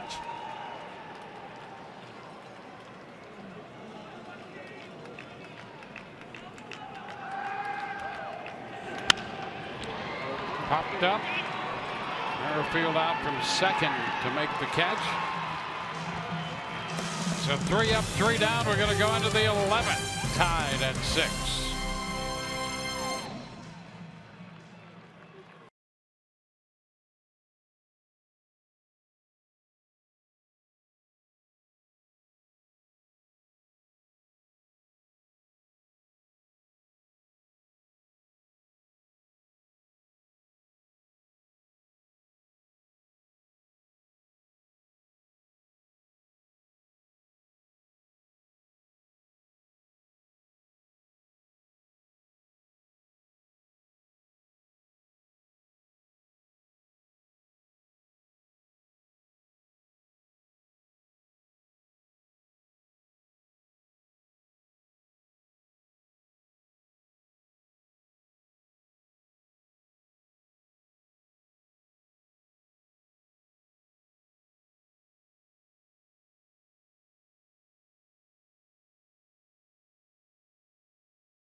Innings tied 6-6 onto the 11th.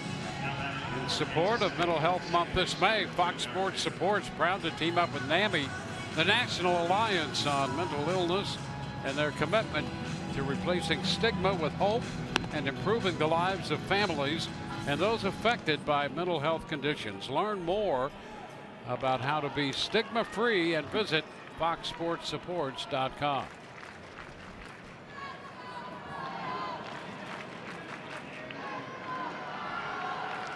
Whit Merrifield will open the 11th inning. Jose Alvarado faced 3 men, gave up a base hit in the 10th, got a double play ball, and then got Gordon on a fly ball to center. So Merrifield leads it off.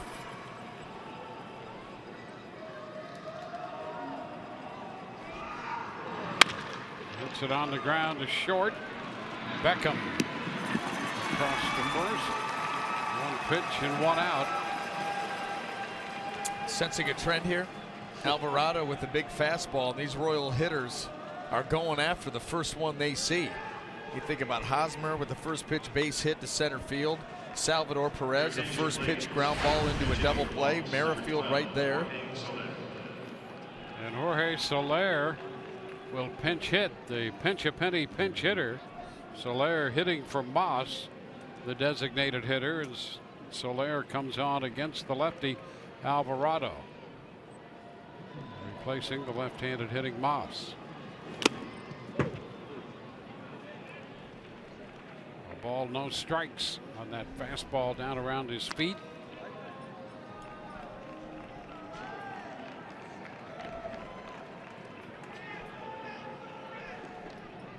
Soler played right field last night, 0 for 5. Grounded into a couple double plays and pinch hitting in the 11th tonight.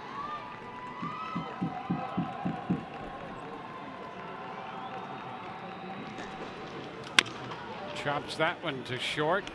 Beckham gloves and fires to first. 2 outs on a couple ground balls in the 11th.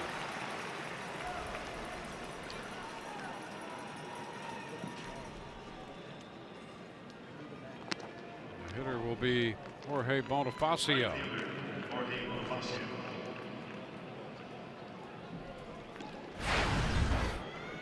Well, the 10th was a 7-pitch inning for Alvarado. Made only 3 pitches here in the 11th.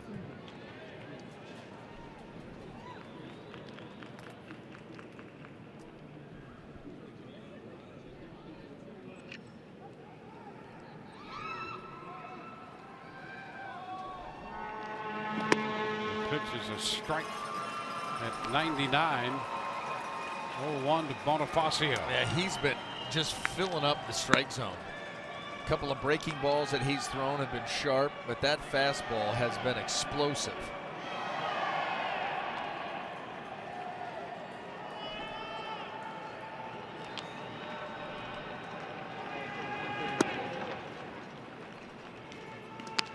One and one.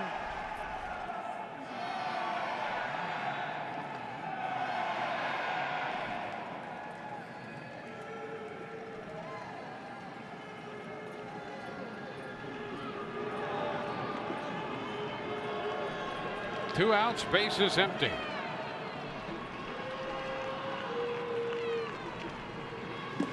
Big cut and a miss on that fastball. 1-2.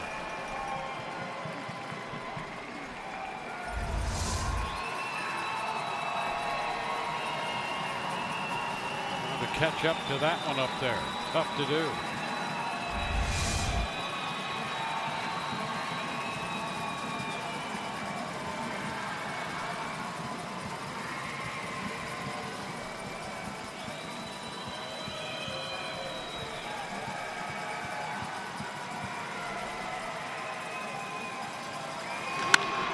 Shot to right field. Rasmus to his left is there to make the catch. And a 1-2-3 11th. Bottom of the frame coming. Kiermaier's going to lead it off. Tied at 6.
For the Rays.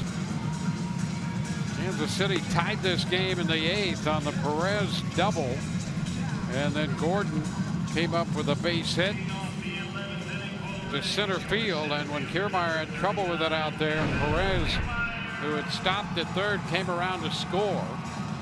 He scored a double and an RBI single, but it gave the Royals the opportunity to tie it, and that's exactly what they did. And now as we go into the bottom of the 11th, Jake Junis, 24-year-old right-hander, will face Kiermaier to open the home half of the 11th inning. The pitch is upstairs. Junis up from Omaha.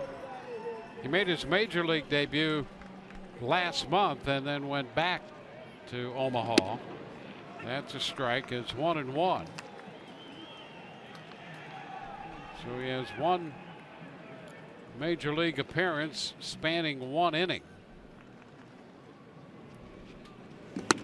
It was starting down in Omaha. So he had 23 innings down there, 27 strikeouts, so he can pick up some strikeouts. Finds himself down here.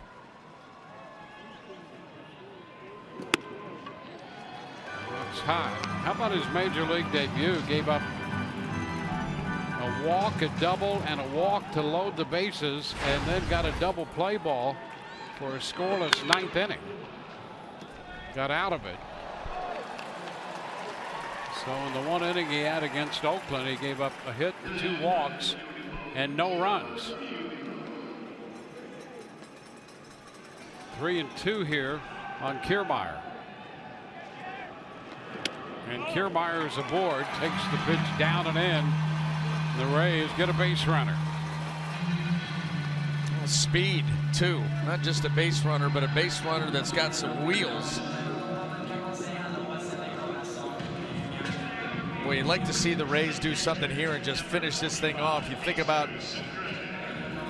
the bullpen. Alvarado's throwing the ball very well, but you've only got one guy left out there, Dwayne. That's Dylan Moreno. Yep. And he's warming up right now, so it's not even get there, just finish it off. Yeah, he just got here. Added to the Rays roster with Austin Pruitt optioned to Durham. Diego Moreno has been very good with the Durham Bulls.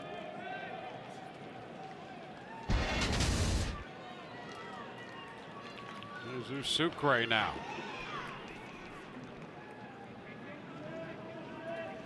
And he bunts the ball, rolls it up the first base side, and the tag applied. So up to second base goes Kiermaier. Hosmer, the first baseman, made the play unassisted on the sacrifice by Sucre. Is Sucre doing his best not to tip his hand? Everybody thinking he's going to bunt, and then the last minute squares around, and boy, he puts a dandy. Eric Hosmer right there is thinking about letting that thing go, but then making a decision as Sucre was closing ground. It was probably not going to go foul, and you better get it out. Well done by the Rays catcher. So he puts down the sacrifice bunt. Corey Dickerson, they're going to wave him to first. So the intentional walk goes to Dickerson. Number 13, second baseman Brad Miller. Brad Miller is going to be the hitter. Miller's home run in the 6th inning that got the Rays their 6th run. I'll tell you, the way that he was able to get that swing, that ball working his way down in a way, and he hooks it right down the right field line. Got around it.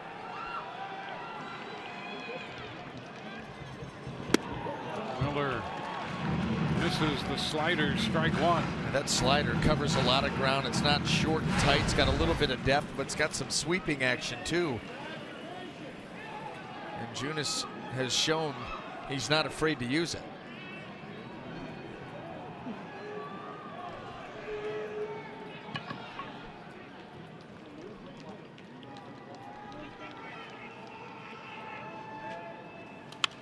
Foul the other way. Backing out of play. 0-2. Junis born in Arkansas.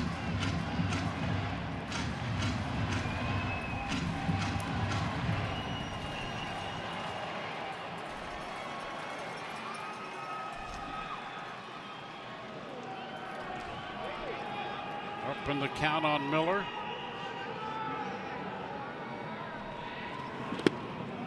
Down 1-2. 2 men on, 1 out.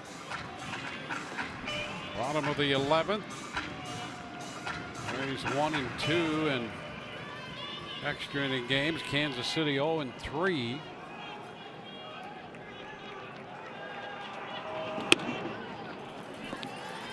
Two and two.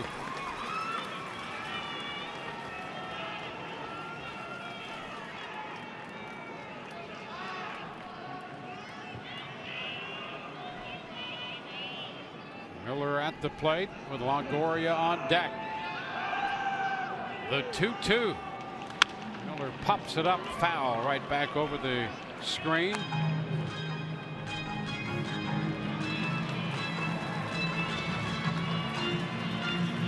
There's 2 walks here in the 11th. The first 2, and one of them intentional.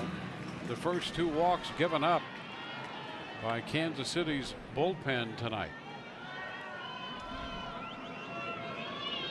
The 2-2.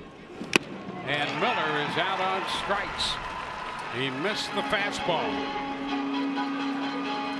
So with 2 outs and 2 men on, Evan Longoria will be the hitter. Here's that strikeout of Miller.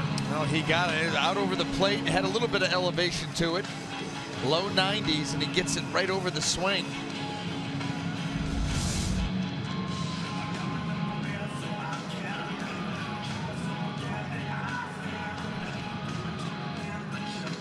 Kiermaier opened with a walk, was bunted up to second.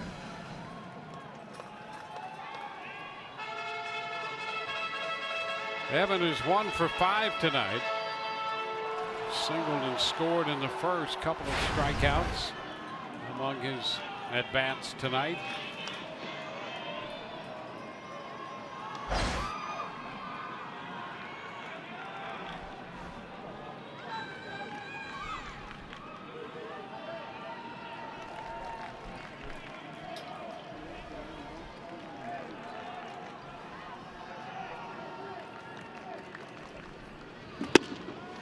Pitch is a strike call.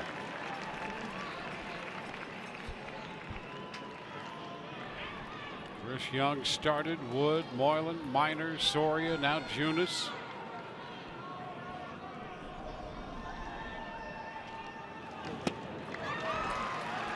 Oh, 2. Yeah, and I'll tell you, after you get that swing there from Evan, if you're Junis, you stick with it. There's no reason for him to come anywhere near the plate for the next couple of pitches, and that's where Evan going to try to discipline himself here and think middle of the field and try to put the ball in play, do something. And who knows, finds a hole and you win this game. And he's out on strikes. The toss down to first, so he came right back with it and strikes him out. 2 big strikeouts in the inning for Junis. We're headed into inning 12.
score onto the 12th. We are tied 6-6. Well, how about the job that Jose Alvarado did? First pitch of his outing, base hit to center field. After that, double play ball, keep the ball on the ground. You know this Royals lineup was going to try to attack him early, and he comes out and throws 2 stellar innings. 1 hit, doesn't give up anything, of course. No walks, no strikeouts, but you got to love the way that he came through in the clutch, pounding the strike zone and throwing up zeros. Diego Moreno just joined the club. On to pitch following Alvarado. His numbers at Durham, 11 games, a 1.10 earned run average. And he faces the top of the order. Here's Escobar sending a fly ball into left. Caught by Dickerson. So 1 pitch, 1 out. Diego Moreno, 30-year-old right-hander out of Venezuela. Had some big league time with the Yankees 2 years ago in 2015. Now Mike Moustakas.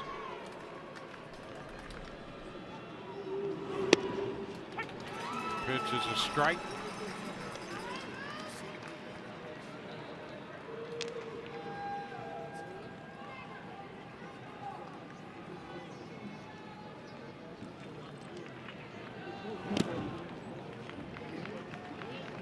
One on one.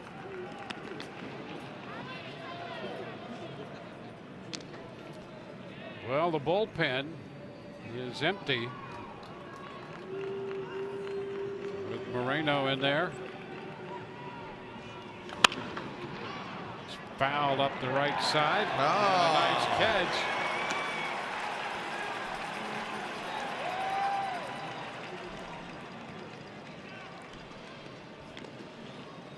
Not much left to protect.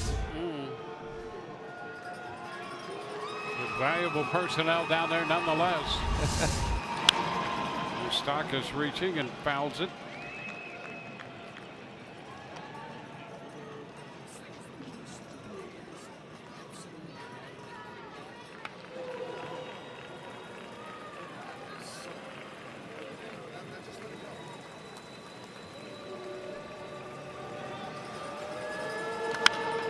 Popped up, foul ball, that's going to be out of play.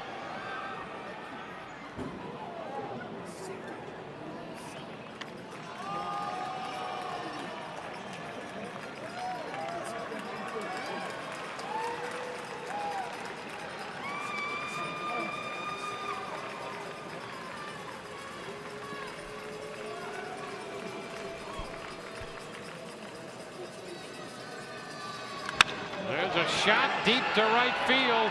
That one's going to get out of here. Moustakas sets his 8th home run of the year. And Kansas City takes a 7-6 lead.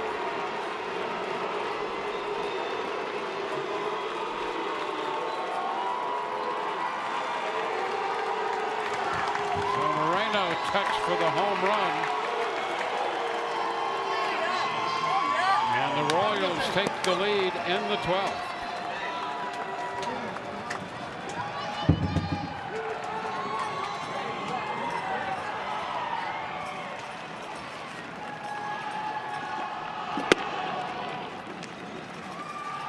Strike to Kane. Here's the home run pitch. Boy, the changeup that just stays middle of the plate, right around the belt, and Moustakas all over it.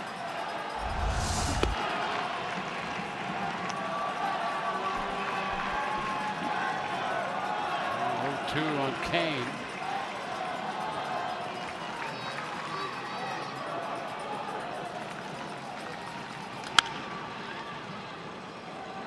It's out of play.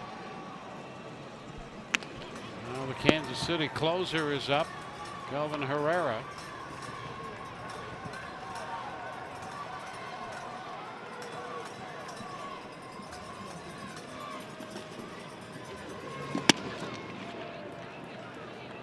Ball, 2 strikes. Moreno showing a good arm here, good velocity. Threw some really good changeups in this inning. You think about a couple of them to Moustakas down and away, but then the one that hangs is the one that he jumps on, and so often that's the case. That ball hit hard. Shot into center. Big turn by Kane, but Kiermaier comes up with that one, and Kane hangs on with a single. And now keep your eye on Kane over there. Perfect in stolen bases. They have the lead. You know they'd love to add on, so you better keep your eye on Lorenzo Kane with the stolen base. On the side of that baseball, that's just a spinner. That little cut fastball stays same plane, not a lot of movement on it. And the ball gets hit up the middle, and like I said, you better keep your eye on him over there.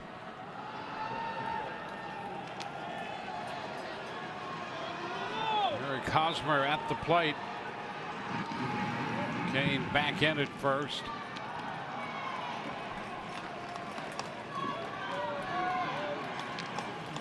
Well, after a disheartening loss last night, the Rays find themselves down by a run in the 12th inning tonight. After they started this game with a 4-run first, Kane takes off and Hosmer fouls it. And I'll tell you what, he had a huge jump. Delivery by Moreno to the plate was going to give Kane enough time to more than likely get in there, and he's bailed out by the foul ball by Hosmer. And Lorenzo Kane down there really huffing and puffing like he's really tired. Snake oil salesman. Yeah, at he'll first be base. off again. Oh yeah.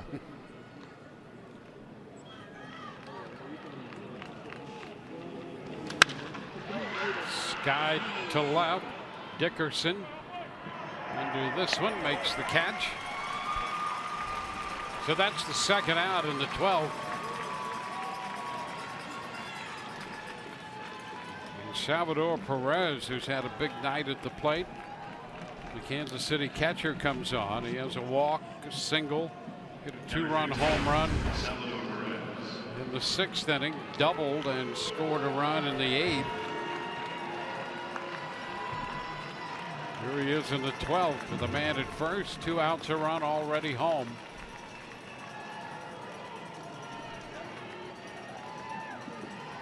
The pitch is a strike. Rays in the bottom of the 12th will have Morrison to lead it off. Weeks to follow, and then Rasmus.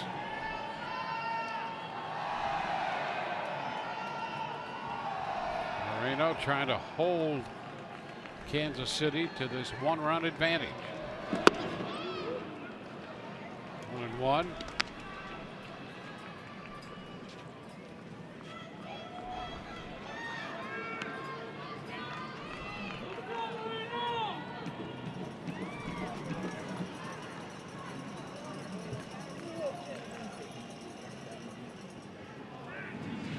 For the first, back in goes Kane. May have been leaning there too. Can hardly get up.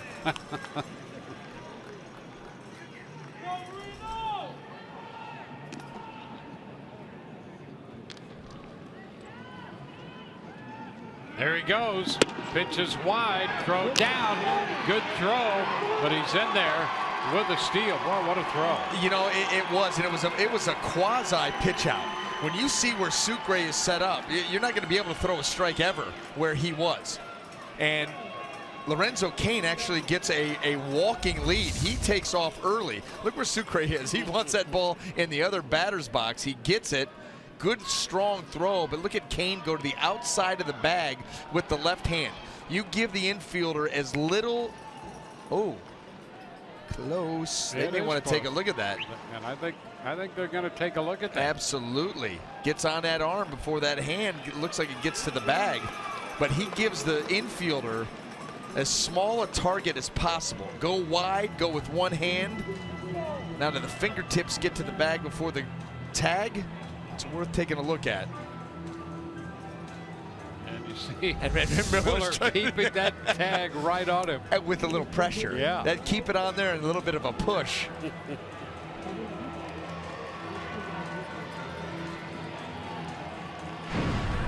So the Rays challenge the stolen base.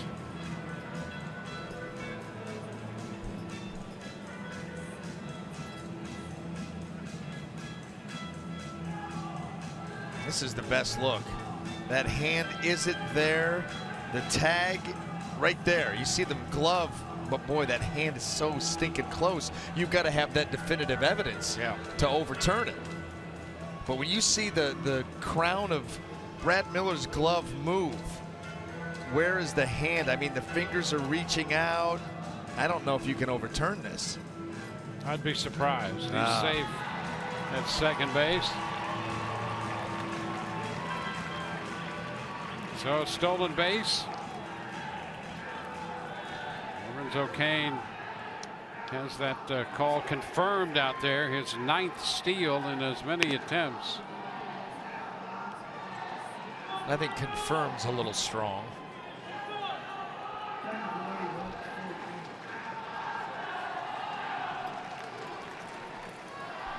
So the count stands at 2-1 on Perez.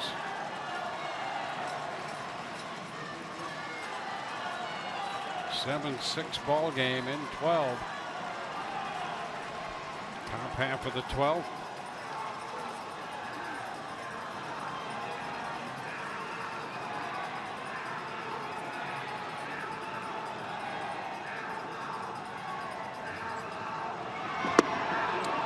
Did he go? Yes, he did on the appeal. Perez trying to hold up. Chad Whitson down there at first says he offered.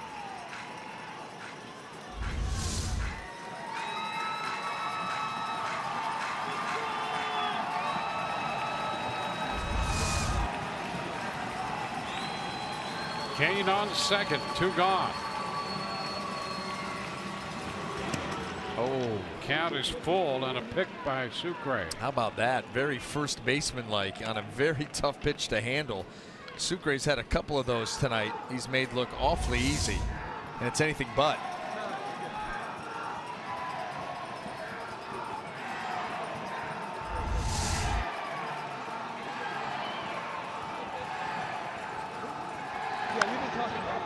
Final back. Do a 3-2 again.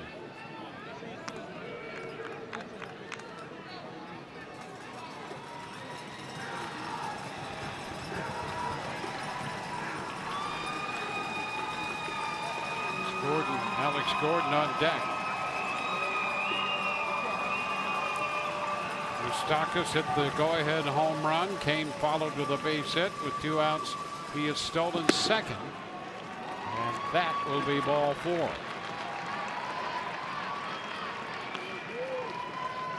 Two men on with 2 men out. Alex Gordon will bat against Diego Moreno.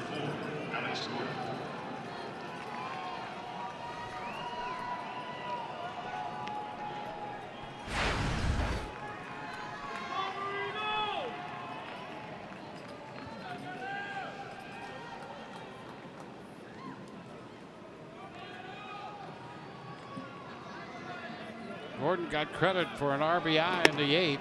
Takes the first pitch for a ball.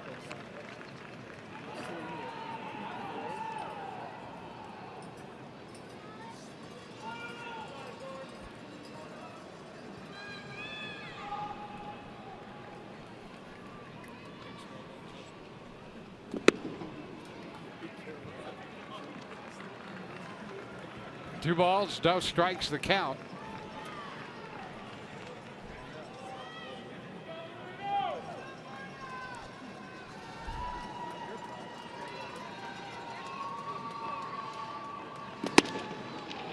Too close on the fastball, and it's 3-0.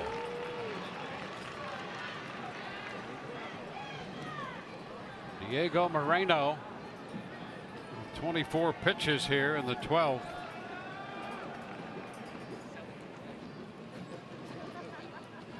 That'll be a strike, 3-1.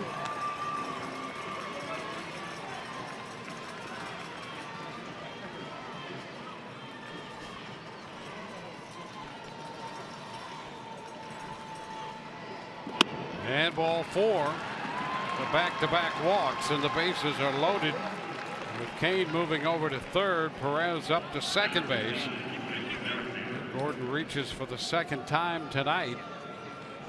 Now, and hopefully here, Sucre calms Moreno down. You've got to remember, this is a one-run game.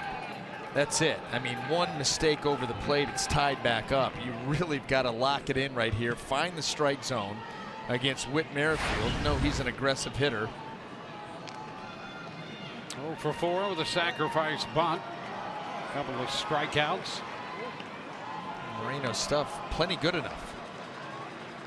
I don't think that's the message that Sucre is sending him in this all-important at-bat.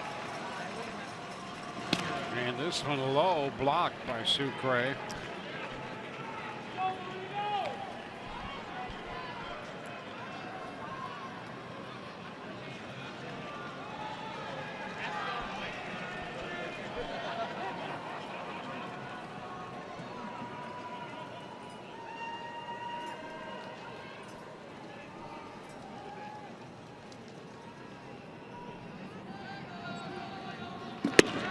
And that's a strike, 1-1.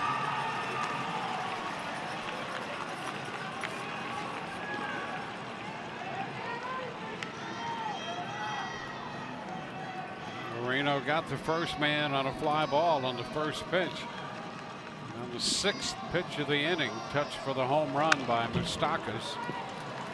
Merrifield fouls the fastball, so it's 1-2.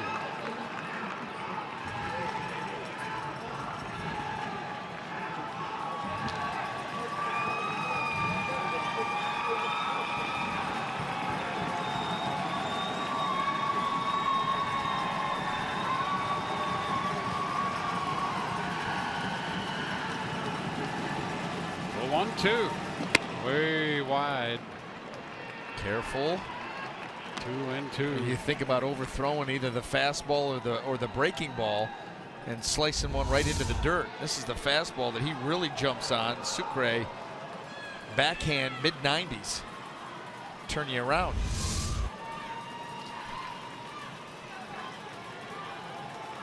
Sucre's got to be exhausted. 2-2. He got him. Swing and a miss on the fastball. So the top half of the 12th is over. The damage done on the 6th pitch of the inning. A home run by Mike Moustakas. Bottom of the 12th coming. 7-6 Kansas City.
On to the bottom of the 12th inning. Moustakas hitting his 8th home run of the year.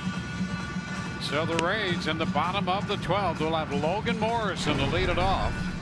He opened the scoring with a long home run to right back in the 1st. And he'll face Kelvin Herrera on for the 13th time. 12 innings of work, 4 out of 5 saves, holding the opponents to a 205 average. But how about the home runs? Has given up 4 home runs in those 12 innings. So you've got some guys coming here to the plate that have some thump. Logan Morrison leading the way for this team is going to lead it off. You got Weeks Jr. And how about Colby Rasmus coming up? So the Rays cut it loose here and see what they can do. Morrison takes a big rip at that fastball. Here's the home run back in the first, traveling 423 feet. That was a no-doubter. He absolutely crushed that ball. Maybe up into the ring. It ended up off the back wall. 420 plus.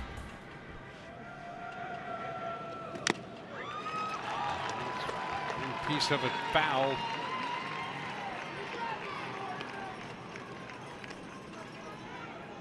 Herrera, the 7th pitcher in the game for Kansas City.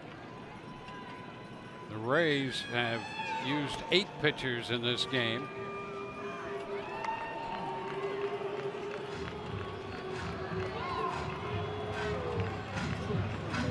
Well, Herrera too, he loves that fastball changeup combo, especially against left-handed hitters. Wonder if he'll do that now. He's over. Fouled back, came back with a fastball, and that one at 99. Yeah, he just continues to climb the ladder. You keep Logan Morrison sped up there at the plate. He knows that he's got to dial it up and get those hands going quick, as you see what he's done. 97 and then knocking on the door at triple digits. The fly ball into left center. Kane is there to make the catch in front of the track.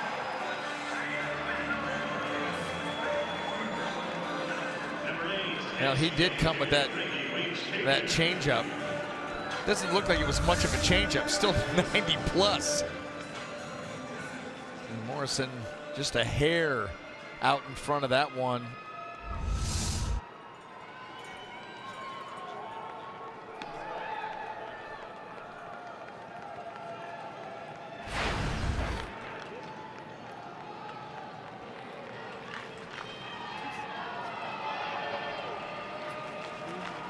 Ricky Weeks.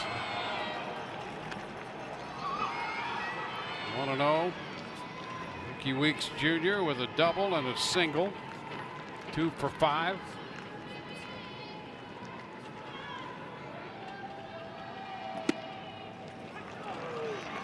One and one.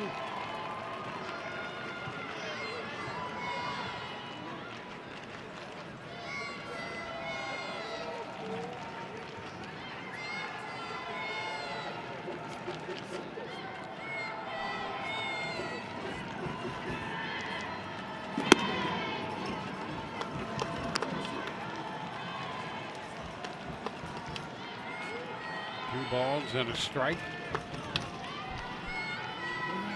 Rasmus on deck.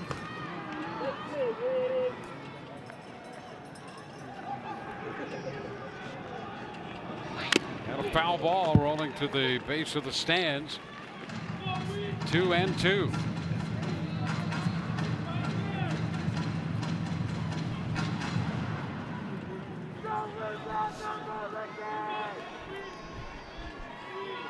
Two balls, 2 strikes, 1 out, bases empty.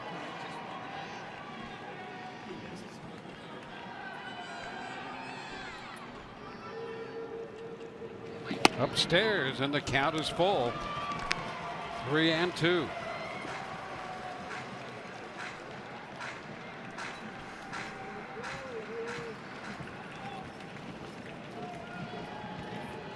Four hits in this game.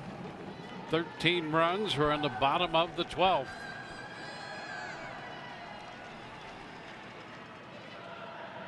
And a cut and a miss on the fastball. Throws it by him at 97.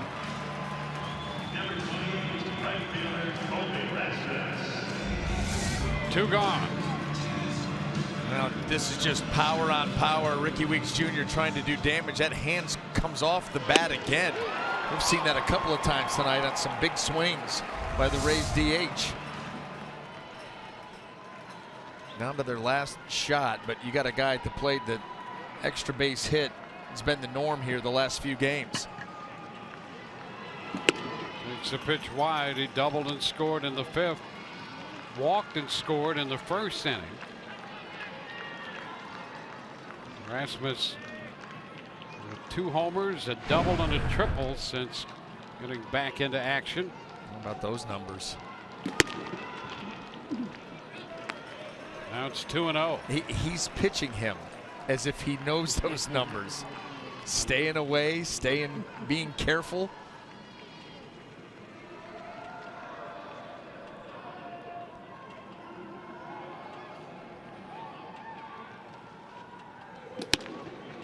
Now 3 balls, no strikes.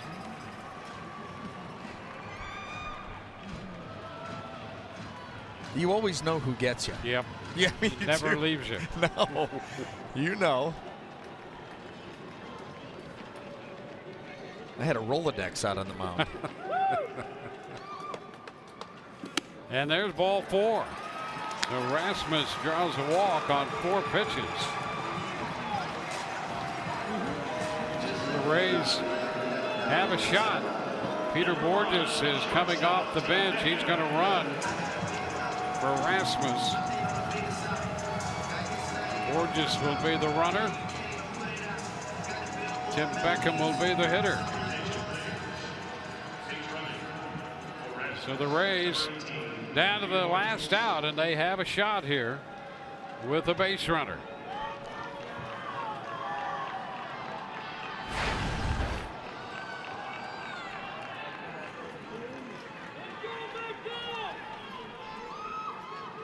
Beckham drove in a run in the 1st, drove in another run in the 5th, a pair of singles in 5 at-bats for the Rays shortstop.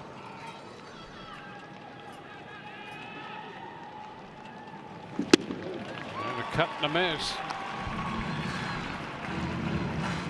Well, you're up there. You've got to be thinking about 97, 98, 99. And you get this. And guess what? Not only do you get that, but look at the location you get it at. Yep. I mean, he combines a smart first pitch, a quality first pitch, and he puts it in a great spot. And now a wave and a miss. Yep. 0-2. And this is where Tim Beckham has to recalibrate. Because if you're Kelvin Herrera up 0-2 after that swing, you're telling yourself the next couple of pitches don't need to be anywhere near the plate, and let's see if he has the discipline to try to work his way back into this count. So we'll see. Yeah, they want another one. And it'll be look how far out he is. Ball, 2 strikes. That's the smart play right there. Yep. And you know what? You do it again.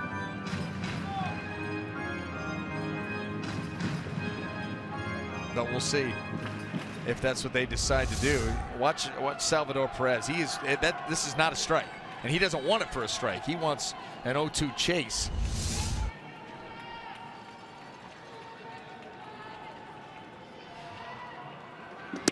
And he's out there again, and he checked. 2-2. The intrigue. Now the intrigue. Tim Beckham is able to lay off those 2. Nice work. And you've gotten it back to 2-2. Oh, close. Closer from that angle. Yeah, really. Be careful. 2-2 down.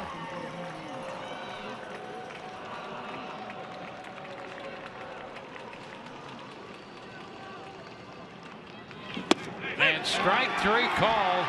Came back with a fastball to end this game. And a tough one to drop for the Rays. They leave a man on in the 12th inning. And the Kansas City Royals defeat the Rays 7-6 to take the second game of this series. 7-12-0, 9 left for Kansas City, 6-12-1, 10 left for the Rays. Junis will pick up the win. Moreno takes the loss. There's that final pitch in at 97. 4 hours and 24 minutes the time of this game before 9,921. The Royals win their 12th game of the year. They are 12-20, and the Rays dropped to 16-19. That's a low point, 3 under 500 for the Rays. For Brian Anderson, Dwayne Stats, hope you've enjoyed the telecast. If not the outcome, Rays Live, the postgame presented by WB Mason is next.